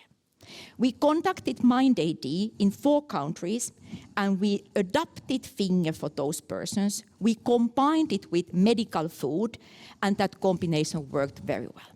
Retention rate was more than 90%, and adherence for all these 5 domains was very, very good. And we have the results that already after 6 months, CDR summer boxes measuring function and cognition was better. And that gives further evidence it's never too late. The effect of lifestyle is not ending after the diagnosis, and we just heard a wonderful story about that, how it works in real life. And here is some experiences from our participants. We are doing a lot of focus analysis. These are the MindAD trial participants with early Alzheimer's disease. It feels like I won the lottery. I'm part of research. We have become friends, we who train together. Memory training is difficult. Yes, it is sometimes a bit difficult. Gym training is so much fun because we do different exercises every time. So this really highlights the additional value of being part of this type of intervention. And then what keeps me busy now is our new trials, where we combine finger with some possible disease-modifying drugs. We started with metformin, diabetes medication, because of the close links between diabetes and Alzheimer's disease. And we use a new design where we really try to combine it, that metformin is only given for those who have a certain risk profile. This is the precision part of that trial. And the study is going well. Again, we use the Nordic countries and UK as well. And this type of trials, I believe we could do even more in the future, using really the Nordic countries altogether. And of course, we would like to combine here in the future some of the new medications. You know, GLP-1, this new medication for diabetes and obesity. We are planning now adding that. And why not the anti-amyloid therapies as well? So that is in the planning phase. Very exciting. And you know, there have been 2 results or 2 studies now with the anti-amyloid treatments with positive results. These drugs are not yet available in the European Union, and let's see how that development goes. I'm positive even for the drug treatment. It has been more difficult, but look at this photo here. 141 drugs are currently tested in clinical trials. So there are many treatments coming. And for the anti-amyloid therapies, it's actually only quite small part of our patients who could be candidates for these treatments. So clearly, we need to have many different types of treatments in the future, a little bit like the cancer treatment, different combinations, and that's the direction where we are going. And finally, just some words about the implementation. You know, it normally takes at least 15 years to implement new science. I think this is not so new anymore, and we can't wait. So I hope with joint forces in Nordic countries, we can do it quicker. And here, indeed, the WHO risk reduction guidelines is a very strong and important document because it gives the basis for our implementation activities. And again, highlighting the multi-domain interventions tailored at individual and population level. And I'm also happy that in Sweden, we have now this underlag or a document for the more developed utvecklad demensstrategy, kind of new strategy for dementia, highlighting the prevention and risk reduction, and also mentioning finger, and also saying that that should happen before and after the diagnosis. We may hear more about that from Frida after a while. And what we are now doing, how I see the implementation, is different levels. We are working with the finger model at the memory clinics. We have there now concept brain health clinics. primary care is a very big actor, and that the municipalities, that's really the big one as well. Here, involving patient and public is important, and also developing tools that the persons can use. And here, Finger ABC is one of those tools. We have the concept family fingers, where we try to include the whole family. And then going even to younger populations, the concept High Five for Life. Here we have good news from Finland, where we have a support from Academy of Finland to support that. And it was actually leading a commune who wanted to start this as well. So this is also moving on. And just the concept brain health clinics, I want to leave this to you because it's a new concept. We have a task force saying that the traditional memory clinic is not enough. Persons who come to us want to have more than the diagnosis. And here you see all these pillars: risk assessment, risk communication, prevention and cognitive enhancement are really important. So we work with this, and I'm very happy that Karolinska University Hospital Memory Clinic, we have just launched the brain health clinic. I hope this can be speed up to other regions as well. And about the municipalities, Minister mentioned Lidingö, and Lidingö was indeed the first municipality in Sweden who started to implement the Finger program, Träna hjärna, train your brain. And now we have over 80 municipalities who are part of the Finger network. We are coordinating this from Finger's Brain Health Institute, and there are really inspiring activities ongoing. You see here again the dancing part, very stimulating, quite difficult, the coordination part as well. So it's some brain activity as well, Lund and so on. So there are a lot of activities ongoing in this area. And about the tools, we have a great collaboration with Svensk Demenscentrum, Finger APC, a web-based education. Wilhelmina Hoffman is sitting here, and we'll talk more about that after a while, but I think it's really important tool to be used in this context. And one more example from Finland, where we have been also working a lot with implementation. We have had something called Finger Muistikko operational model, trying to find these at-risk persons, using tools to the prevention and having really these integrated intervention programs. And this was based on the earlier programs what we had in Finland, National Program on Aging, and Finnish government has been supporting in that, and now I know there are also new programs after that. Also this National Memory Service path has been very important in this sentence, so I'm really happy that it's kind of part of this and giving support for the implementations. And this is my last example, just a reminder that implementation is important, but implementation research should also be highlighted. And I'm happy to see that many funders are now putting effort on implementation research. We have something called AD Riddle, a huge IHI initiative where we are aiming to implement in real world both the blood-based biomarkers, digital biomarkers, and lifestyle interventions. They are there, but we need to start implementing them. And we also got support from Forte for something called Finger Pro, where we want to implement Finger in different cultural contexts, because we know that some socioeconomic groups may need a bit more tailoring and adaptation. So this is also now starting. So some examples of the new research in this context. So summing up then, what can we do and where we are? I think so much has happened during the last 10, 20 years when it comes to risk reduction and prevention. And I think we start to have evidence that multi-domain interventions are effective and feasible. There is enough evidence to justify immediate actions. Of course, we still need to do studies, but we can implement. And it's never too early, it's never too late. And for the future, precision prevention. Finger model should be further optimized and adapted for different target populations and settings. And then the next generation of clinical trials, combining lifestyle and pharma and using new technology. Public involvement, that's very important. We want to create dementia prevention-friendly societies.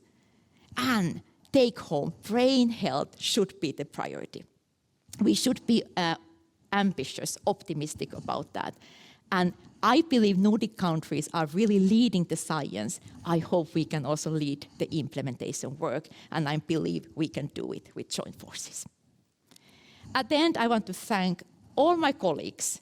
We have a big team and many organizations behind this, and I think that is needed if we want to move this field forward. So I want to thank them, and I want to thank you for listening.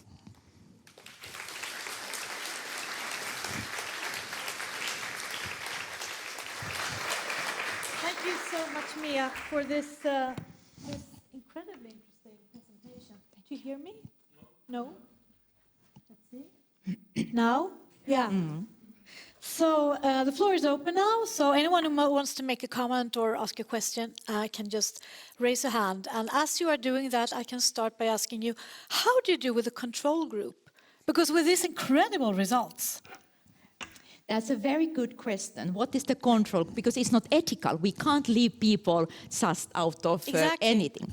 So they get what we call regular health advice, and it is not a pure control group. They, of course, need to take care of blood pressure, all the normal things. So giving that, I think, is so interesting to see that we could still see these kind of positive results. But it's getting more and more difficult because the difference, the delta is getting smaller because, of course, we need to implement and increase awareness about these risk factors. Yeah. So it's not a pure placebo. It's a kind of regular healthcare. Yeah, because who wants to stay away from that kind of good advice? Exactly. And how I see it in the future is maybe this type of multi-domain intervention should be the regular care. That should be something we implement, and then you add these medications when needed. And that's a bit the finger model or the met finger, what I was showing. You have the multi-domain intervention, then you add a drug when needed, not for all. So we need to change the whole thinking, how we are also conducting the trials. Yeah. And so the municipalities are actually the ones implementing this for a large part. Do you see a pattern between municipalities who work a lot and those who do not? There is a huge variation. As said, Leadinger was the one starting very early. They contacted us after we gave a lecture there and said, yeah, we need to do something. So they were very brave, I would say, just starting with that, and they are also conducting research. And they are in the capital. They are, exactly. So then there are very many municipalities, some are smaller, some are bigger, all are finding their own model. For some municipalities it takes a bit more time, others are quicker, and that's why we have this network, because we want to share experiences. We have meetings now regularly, and we put together all the municipalities that they can also learn from each other. So there are great examples like using the library or the gym or involving different organizations in the municipality. That was the leading example. They said, we did not get any new money. We counted that if we can postpone that one individual is moving to the nursing home, that's around 1 million Swedish crown, that money could be put to the prevention. So the resources were the same. They were reallocating the resources. So it's a bit creative thinking how you are thinking there. Yeah. Someone? Oh, Your Majesty the Queen. Do you want a microphone?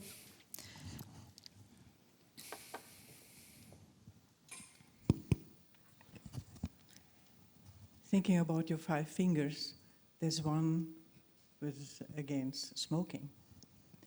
Are there any studies when it comes to drugs as well? Because now with the there are many drugs who are free in many countries. So I wonder, do you think about drugs as well when you talk about smoking? Your Majesty, this was an excellent question. Society is changing, and it's not only anymore alcohol and drugs. I'm thinking young generations seems that the new trend is not maybe drinking so much alcohol, but using, for example, some other drugs. We have not so many studies yet on this topic.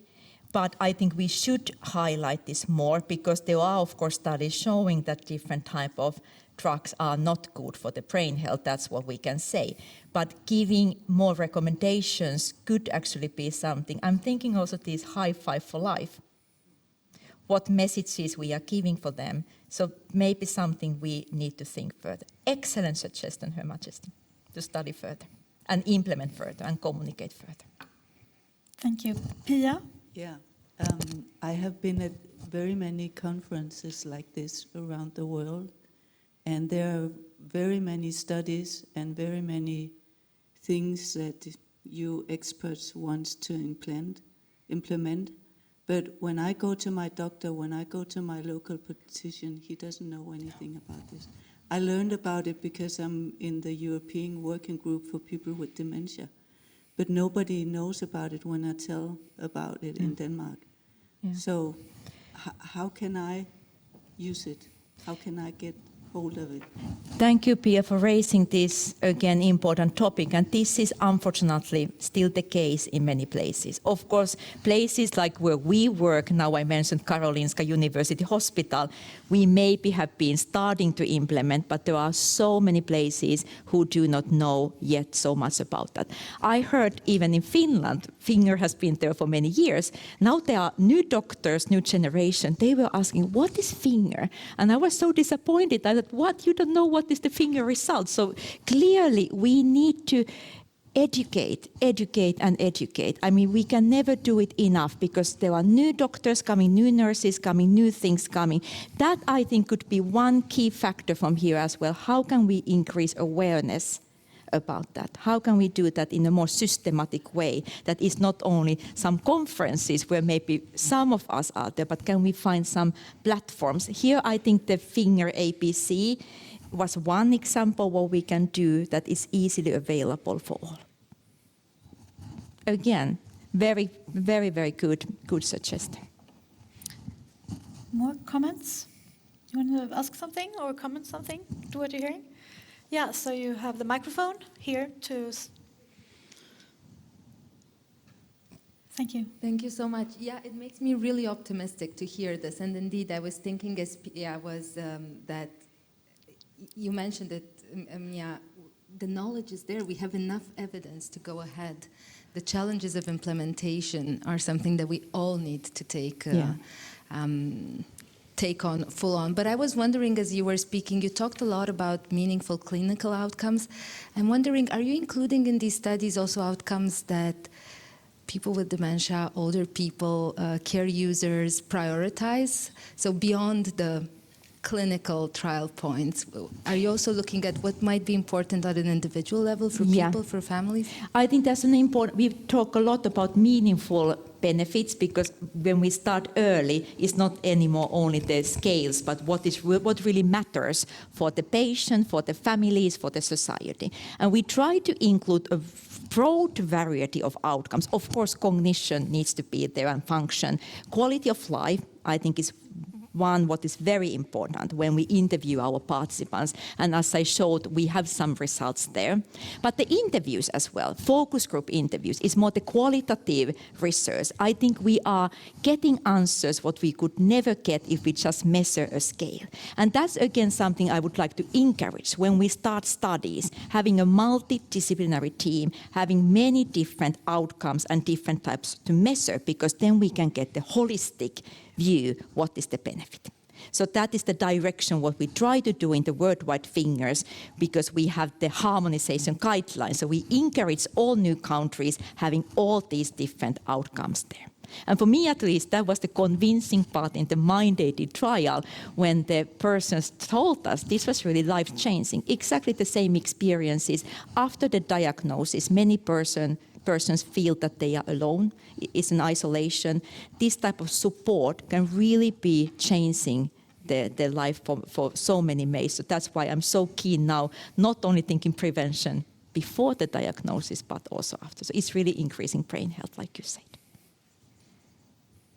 Your Majesty. You should have your own microphone, I think. Yes, when I got interested in dementia for 26 years ago, I asked how much does a doctor, a student of medicine, know about dementia? How does it look like? And then I got to know that they had 2 hours study about dementia at the universities. How is it today? Because there are so many normal doctors who are not expert. You are expert because of your interest. But how much do you really inform them at the university as a part of the study? Your Majesty, this is again an excellent question. Unfortunately, it's still not as much as I would hope. It has been increasing a bit, like talking about dementia and brain health, but still compared to so many other diseases, it's a small part. That should also be something starting much earlier, giving the education for doctors, but all disciplines which are there, all healthcare providers. And in that way, I'm thinking the Sylvia, doctors and others are a great way. I think we need to also add these kind of specific training programs, because otherwise it will not be enough.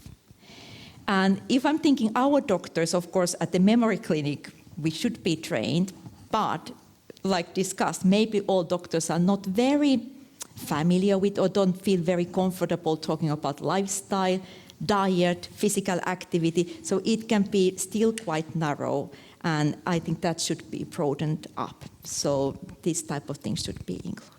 Multidisciplinary team, I think, is really important to really be there, because that has been, I would say, both the success behind Finger, but also at our memory clinic, that we have different team members who can really take care of these things. And final thing, I'm thinking the new technology. Can we find brain health should be so inspiring for many. I hope that young doctors, young healthcare providers and researchers really are selecting brain health and Alzheimer as the topic, and maybe using new technology, educational platforms, we could increase the education and awareness for all. But that's a big challenge. Thank you. I have a question. You talk about early prevention. So if you have in your family persons that have had dementia, would you say, no, because there's a change of the medicines and what are you are talking about the finger methods, that you should do this test, you should do it, because my father had Alzheimer, and I have been thinking like, no, I don't want to do that because I don't want to know. But you're saying maybe it's better to do it because then you can prevent it. Because what can you do with the information? It's a very hard things to deal with. Yeah, this is an excellent question again, and quite difficult, because we don't know exactly, of course, what is the best one. So first, yes, that's good to remember. High age is still the highest risk factor. So we all are having increasing risk year after year, and as you said, after 85, the risk is going even higher. Genetics, family history is there, and I think this is in many families there are persons who have dementia. So if you have a family history, like you said, if you have someone in your family, you know that your risk is a bit higher. If you want to know exactly what are my risk genes, you could test the ApoE4, for example.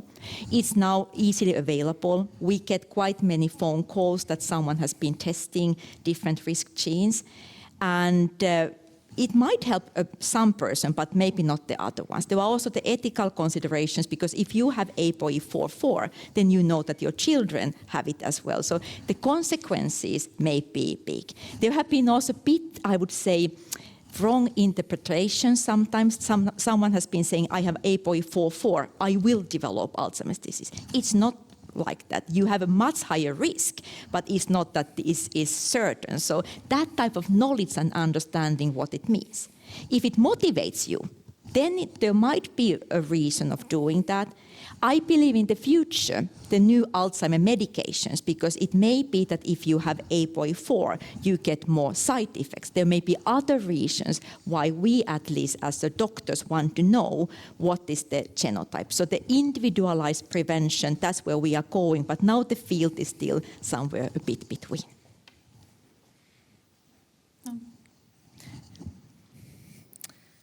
it's lovely to see the politicians engaging so much in this. Yeah, thank you. This is very, very interesting. I met a woman last week who has diagnosed with Alzheimer's as well. And she had trauma to the head, to the brain. I didn't know about that. So is it a trigger, or is it just the symptoms that are similar? And then I had a question about your one of the slides as well. Medical food, what's that? Good. Excellent questions, Minister. Thank you so much. Let's start with the traumatic brain injury, head injury. That's one of the risk factors included on the Lancet Commission list. So it seems to be a risk factor for dementia and Alzheimer's disease. The question is, and that's something we work with WHO, how strong is the evidence and what type of brain injury you need to have? Because if you have very severe, then it can be direct consequence of that. But if it's a milder, it may also increase the risk. We don't know exactly yet. However, what is the recommendation already now? I'm thinking again, younger populations, young persons and sports. Football, cycling, using helmet. That I think is one practical recommendation we can have already now. Protect your brain. Be physically active, but protect your brain. So more studies are needed here to really understand. It seems, for example, if you have APOE4 and you have had the more severe brain injury, so that you have lost your consciousness, then the risk increases there. If you have a milder one, bit more difficult to say. So that's absolutely the topic to study further. But using helmet, I think is really, really good. Yeah. Well, medical food, sorry. Oh, sorry. Medical food is a bit tricky term. So in this study, it's a medical nutrient. And in that, we used something called Fortasyn Connect that has been specifically developed, Suvenade, that has been specifically developed for the nutritional needs in early Alzheimer's disease. So the idea was when you have early Alzheimer's, it may be more difficult to follow the dietary advice. Your brain may need some booster, and that's why we combine that. So it's available and it's used quite a lot already in the clinic. Pia. I just want to return to the question that, about if you have a family member or somebody. I have talked to very, very many people with dementia, and it's a big topic because you have to decide. You have to decide if you, for example, with my children, with my boyfriend or whatever, because I would advise you to do what you feel is right. Spend some time thinking, is this correct? Is this okay to do? Is it not? Should I do it now? Should I not? Don't just listen to the doctors. That's my advice. Yeah, this is a very good advice. And one thing I was also thinking what you said, Pia, first also how much you want to know about your own health and what is the right recipe for you. I think we need to listen our own journey and what we want. Also, all the numbers I have been showing here, these are from populations, like they are on the population level. On individual level, we can't tell how big is your increase of risk if you have these risk factors, how much is because of the genes and so on. So individual level prediction is very, very difficult. And that's good to have in mind that genes are there, age is there. There are maybe factors we do not know yet about. There are maybe genetic factors which we do not know about. So these are population-based numbers, but it gives hope. We can do always something for the better brain. And if I do not want to know, I also have a mother with Alzheimer's. Yes. Then I can just change my lifestyle anyway. Yeah, exactly. And that's what many people say. If I know I have someone in the family, maybe I'm aware that I need to do something, I want to do something. So exactly, you don't always need to know the exact gene. And when do I have to see a doctor? I would say it's good to know your values. So starting with the part, knowing your blood pressure, your cholesterol, what is there. So this medical check, hearing, vision. Normally, these like hearing loss can start very gradually, and it's not easy always to notice that. So checking your values and your things latest when you are at midlife, I would say.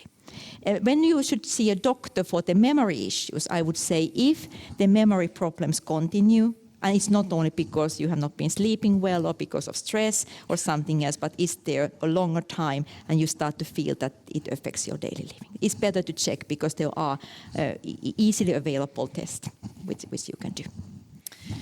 Thank you all. Just a short one? If I can, Yeah. maybe just a very short question, because you were talking about prevention, precision prevention, and I was wondering if gender is a part of that, and what is specific here, because there are concerns about current disease-modifying drugs that we hope will be disease-modifying have lower effectiveness among women.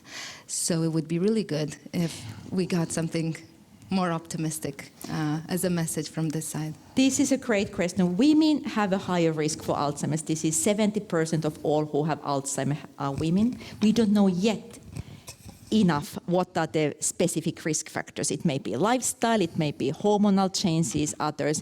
We have next week a symposium titled Gender and Sex Differences in Alzheimer's Disease, the Gateway to the Precision Medicine in Alzheimer's Disease. Trying to understand a bit more about that and using the worldwide figures, because then we have much larger sample size and you have men and women from different societies, different cultures. I think there we can start getting new answers for that. That's a very important topic. Thank you, Mia. Thanks. The first question is for you, Knut. Being from a country that doesn't have its own research system, how do you keep track of science in order to know what to do for the population? Well, it's simple. We just download WHO latest communications, All right, and then the Lancet Commission, and then the Nordic Welfare Centre's publications. Well, it's actually partly true, but it's more complicated than that. And not having our own, I mean, we're too small to have national agencies that are collating and analyzing and synthesizing global research evidence and puts it into local guidelines. So we have to rely a lot on other Nordic institutions, and primarily, of course, the Finnish, so the National Institute of Health and Welfare and the Ministry itself, but we also can lean on the Swedish, I mean, the Public Health Agency and the National Board of Health and Welfare, SBU and others.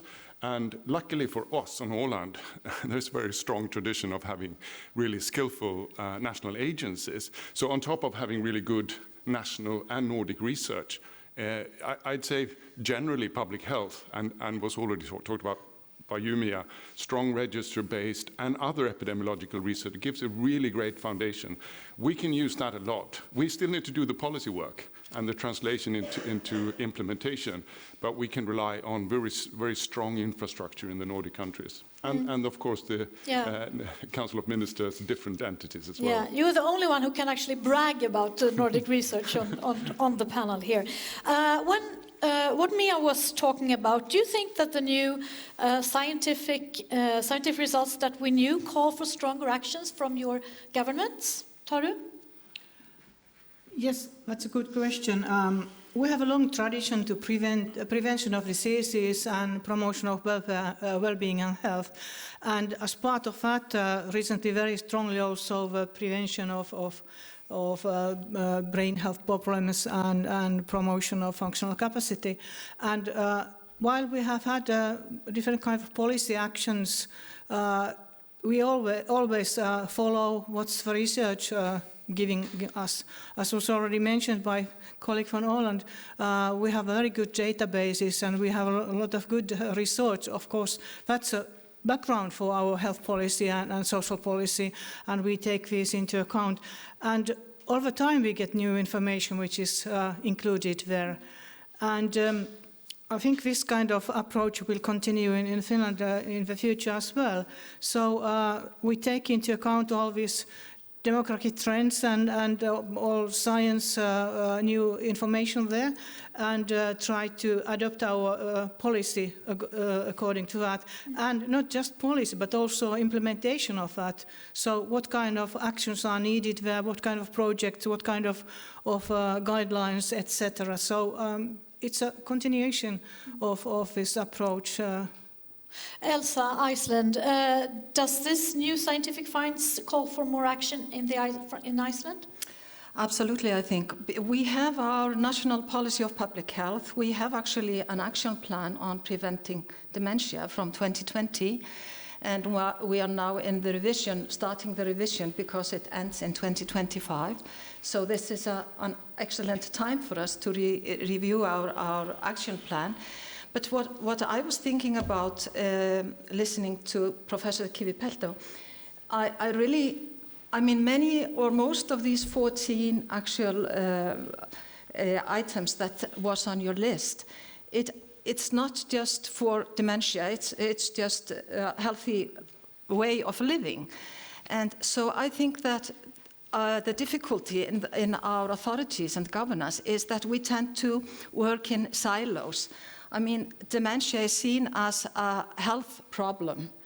And so it's not in the educational system just for young children, but we should start there. So I really think that we need in the authority, the state authorities and the municipalities, we need to stop these silos and then think this differently. And that's what I really think matters now, because like Kivipelto said, it usually takes 15 years to implement, and we don't have that time, even though the population in Iceland is quite young in comparison with the other countries. Yeah. So we have some time, but not enough. Frida, you are working at Socialstyrelsen, and you have actually put together this material, What We Know, and we just heard that the minister has read it. So it's very short distance here between experts and government. So do you think that the new findings call for more action from the government? Indeed, it's always needed, of course. But in Sweden, like Anna-Tanja mentioned, and Mia Kivipelto as well, we have recently we're working on a developed strategy for dementia. In this strategy, the National Board of Health and Welfare, the name for Socialstyrelsen, has made a foundation, and now it's work in the government. So, and in this strategy, it's highlighted very pinpointed this about prevention for dementia, and on the basis of the finger. Very much, and the now 14 risk factors from the Lancet Commission. Yes, and in your report, you're actually asking the government for, to let you make goals on this work, right? Yeah, that's one part. Goal strategy is more like it's a larger document. It's a strategy. It's not only this one, the preventive issues. It's like the knowledge we were talking about, the knowledge amongst doctors, nurses, and so on. That's also a question. Yeah. So it's needed to have a strategy that you can follow up. And have attainable goals. But so, I would add as well this medical research or the other presentations we had, the challenge to reach out in the system, both government level, but as well the local levels in the municipalities. And there we have since 2 years a National Competence Centre for Elderly Care. It's wider, but a very big question for this competence centre is to reach out to the municipalities, and a big part of the elderly care concerns person with dementia. So there's something for the government to think over if it should be a good thing to formulate goals somehow. Knut, what do you think? What does this new science mean for you? Well, it has already meant on Åland, we have included in a public health strategy published last year, as well as a new program for senior citizens, that the element of dementia prevention is at the center of this, but it's not the only thing. And as Elsa, you were saying, and I completely agree with you, it adds more ammunition to the whole prevention and health promotion agenda. So we have placed it there, and it has relevance because it makes the message stronger. Specifically on, if you say, the medical research, the new research that is leading towards more precision medicine and precision prevention opportunities, that comes closer to the healthcare providers themselves. And that is a moving target. And I mean, a lot of things are happening there, and we can't write it into a public health strategy, but it's the task of the healthcare workers themselves, with some support from government agencies, to keep track of the evidence and ensure that they don't miss any opportunities. And I think that needs to be an ongoing, I mean, it's a part of the development of healthcare anyway, but maybe with a clear goal to not miss this one. I wonder also what are the trends in lifestyle in your countries, and do these trends call for action also? We are talking about vodka belt countries here, for instance. Frida, what do you say? Iceland. No, Sweden, sorry. Sorry? What? Sweden. Yeah, Sweden. Concerning the last question, the vodka belt issue, if you all are familiar with what it mentions. It's not the National Board on Health and Welfare who handles the regulation about this. Oh no, I was talking about trends, things. But if you wanted opinions on the difference, about alcohol. More availability increases the consumption, and increased consumptions, of course, is one of the risk factors. And the first question, please repeat it. No, it was actually just a question about the trends, the trends in lifestyle. We know that younger generation drink less, for instance, but are there trends that are and it's the same results, of course, in Sweden, and these trends is it's our authority of public health who have the detailed competence amongst this, but of course it's the same trends that the other Nordic countries, I should say. Elsa, what do you say? You're almost called Frida because it's Fridfinsdottir, right? So I'm mixing you up. But what are the trends on Iceland, and do they call for action? Absolutely. I think now that Icelanders are the most obese nation in Europe. So that's really something that we should consider. And maybe it should be, we should worry more about that we have more of younger children being obese. So we haven't seen, what that will lead to in the future. So I think we have to make very strong efforts now to change just the way we are living. Everything is going so fast. I think we know that. We have these, just having dinner together, talk about your day, have homemade meal, and all the simple things you can say, but still they are changing. So I really think we need, just as a society, to rethink how we live, because we are not just living today. We are teaching the next generations how to live. So our responsibility is extremely great. So I really think that we need to rethink our way of living in that sense. So. And you have a young population. We have a young population. We have time. Yeah. Knut, what's happening on Åland? Specifically on the alcohol policy? No, not the alcohol policy yet. We're going to talk about that too. But I was talking lifestyle. Generally, health behavior trends are not looking very well, and particularly in the younger population. And what we have singled out is physical exercise and diet. So it means that when we have prioritized things, we have put emphasis on the young ones. So that's, if you want to put it in the dementia prevention, it's the long game, right? But it is not good also in the adult and the elderly population. So we haven't lost that, and it's part of the strategy to address those things there as well. Smoking is stable on a not good enough level. Alcohol, so we'll come back to that. Do you want me to answer that? Because no, you don't have to answer that now. Okay. It's stable on a much too high level. So it's not really decreasing. The total consumption is on the stable level. Stable level.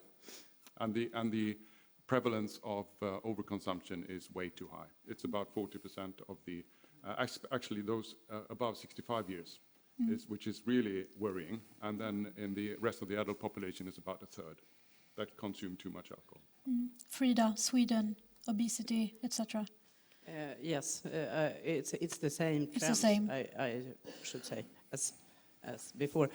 But I think when we're singling out one risk factor here in the discussion, it's important just to think about it's the whole picture. And the finger model is quite easy to understand with these 5 different areas. So it's not only smoking, it's not only alcohol, it's not only air pollution, it's not only obesity, and all these risk factors it concerns cancer, it concerns several, we have heard about that earlier as well. So it's important not to just think in one at a time. Yeah. I'm thinking about also concrete input that we can give to our politicians. Taru. So may I also of course. Comment something from Finland?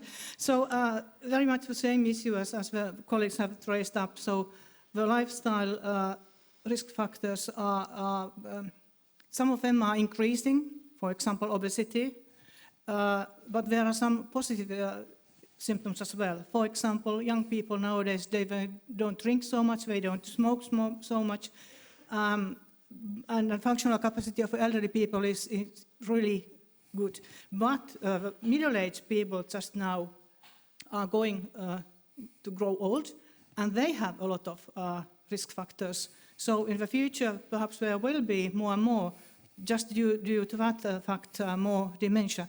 And that's something which I think we should look at, but there are different population groups as well, different age groups and different minorities, for example, and different groups which we have to reach different ways. And that means that we need some activities which are not just national level strategies or programs, but also on all levels we have to take this into account and increase the awareness of all people which have an ability to influence the situation. So it's not just health sector. We need on all levels the other sectors as well, social, education, etc., nutrition. All these are such issues which a lot of people have influence. And if the health professionals don't know this issue, the others don't know even so much. And because of that, it's good to have this balanced approach and a broad approach to have on risk factors, not just speak about dementia as such, but all these factors which have influence on that, and also other parts of your health. So I think that's very good to have, while taking into account these changes what are going to happen or already happening concerning the lifestyles and risk factors. Now you're all working on central levels. So how do you make things happen at the municipal and local level? You were saying in Sweden there were 80 municipalities, right, out of 290. I mean, it's still a bit to go. But so how will you make it happen? Frida? Sweden, Frida. I think it's a good example that Mia Kivipelto presented. It's many projects going on to implement this on the municipality level, and it's thanks to financial support from the government in this matter to develop it and to avoid loneliness, for example. It's that's one important question. And then the strategy, lifts these actual issues. Elsa, what do you do with your communities? I will talk about health promoting communities in this afternoon, and I really think that's important because there we are getting together the state authorities and the local authorities to work in collaboration in health promoting on health promoting issues. So I really think that's one way we can go. Another project we are now working on in Iceland we call Good to Grow Older. And that's also a collaboration between the municipalities and the state. We have now, we have actually 63 municipalities now in Iceland with very different sizes. The smallest one with 53 residents. So that's quite small and in the rural area. So we need to, and what we are doing in this Good to Grow Old project is that we are gathering the smaller communities together. So they form an alliance and then they work with the healthcare facilities.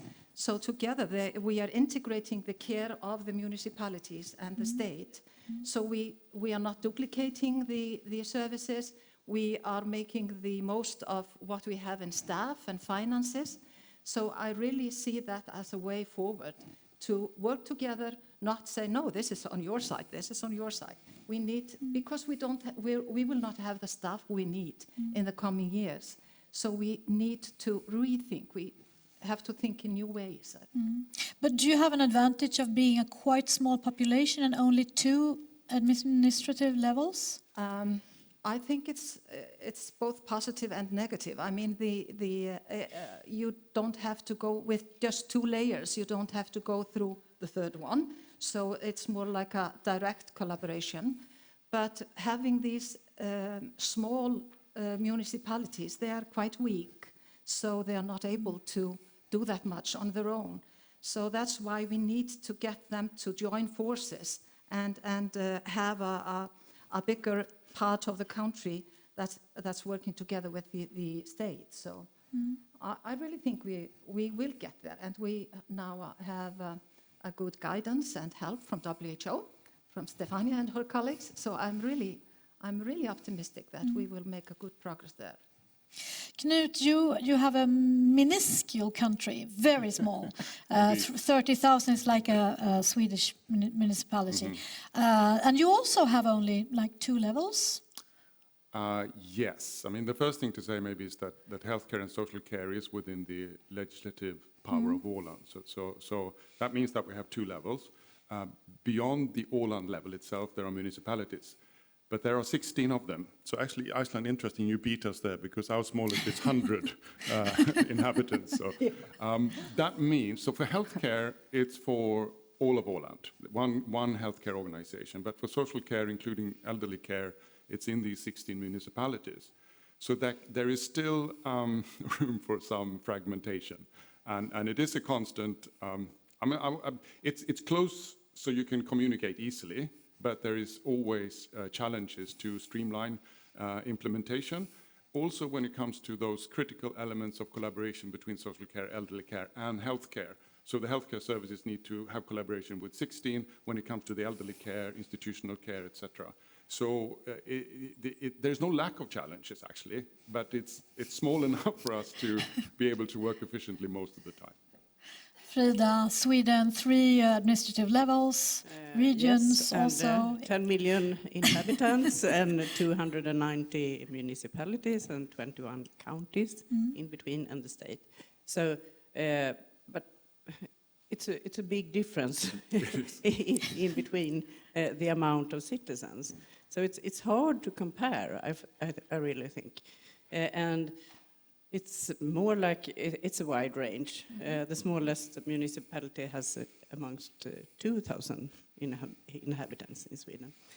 And there is a challenge as well. It's a wide country and very varied possibilities to get to the professional doctor, nurses, and the municipality, daycare activities, all the support for caregivers, informal caregivers, that varies over the country. And that is a challenge, of course, to make an equal situation for the person who has dementia.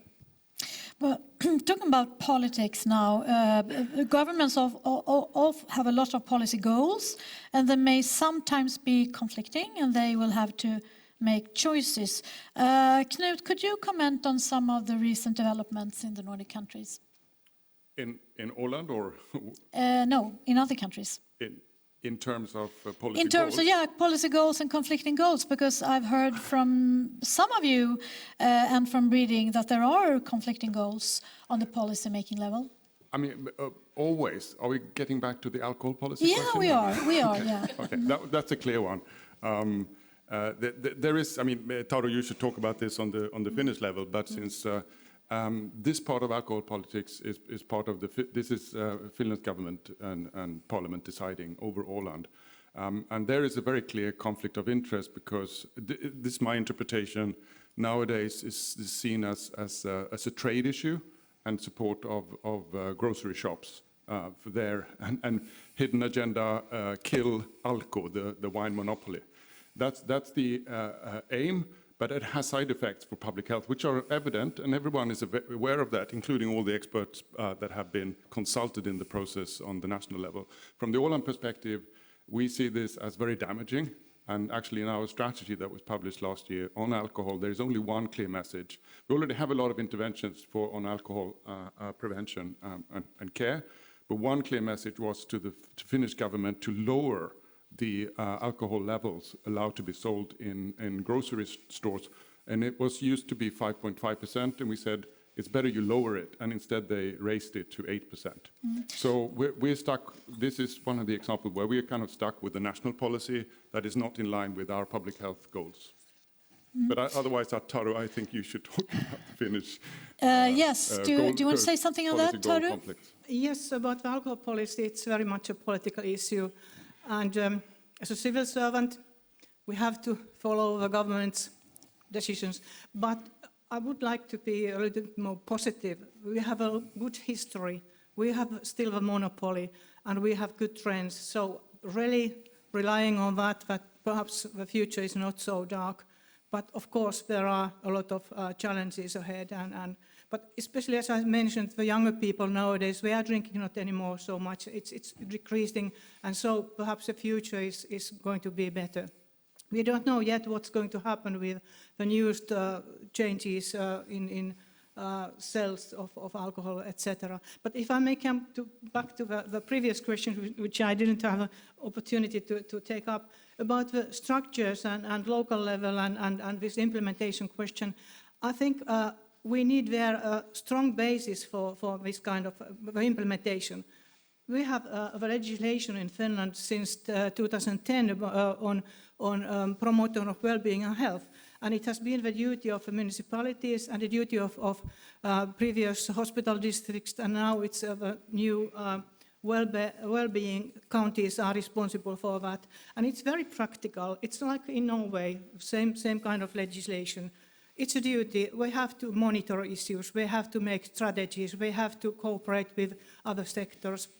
We have to take this into account in the decision making, make evaluations about the decisions before they are done. And that's something which creates a good basis for all of these separate issues on prevention of certain diseases. So because there are practical ways to do this and include it there. So it's not anything just project-based, but it's based on the processes, structures, and the legislation is behind that. But of course, there is a need for development work and also support for that. So that on national level, we need some strategies and programs which guide the local level and regional level activities. But in addition to that, also some financing or some other support issues for implementation. For example, just as mentioned, finger activities. And it has been launched around Finland, but just now the new government gave a lot of new financing for implementation of, so that we can take it in all parts of Finland. It's one example, but there are others as well. So different guidance and financing resources, structures, etc. So all the levels need that, and so that's something which can help us to implement also this in practice. So there is a strong political motor to get things to happen in Finland. Elsa, what do you say about but the situation for the ones who are deciding, the politicians that we are electing and who have to also handle political conflicting goals, etc. What's happening on Iceland? Well, I think that what has been happening for the past maybe 5 or 6 years, that the policy that the minister has put forth and the action plan following, they have emphasized, the ministers, that it really is accepted and through the parliament.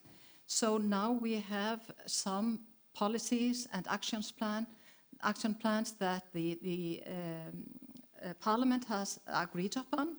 So it shouldn't differ if we would get a new government, because the same politicians, they have actually agreed upon this.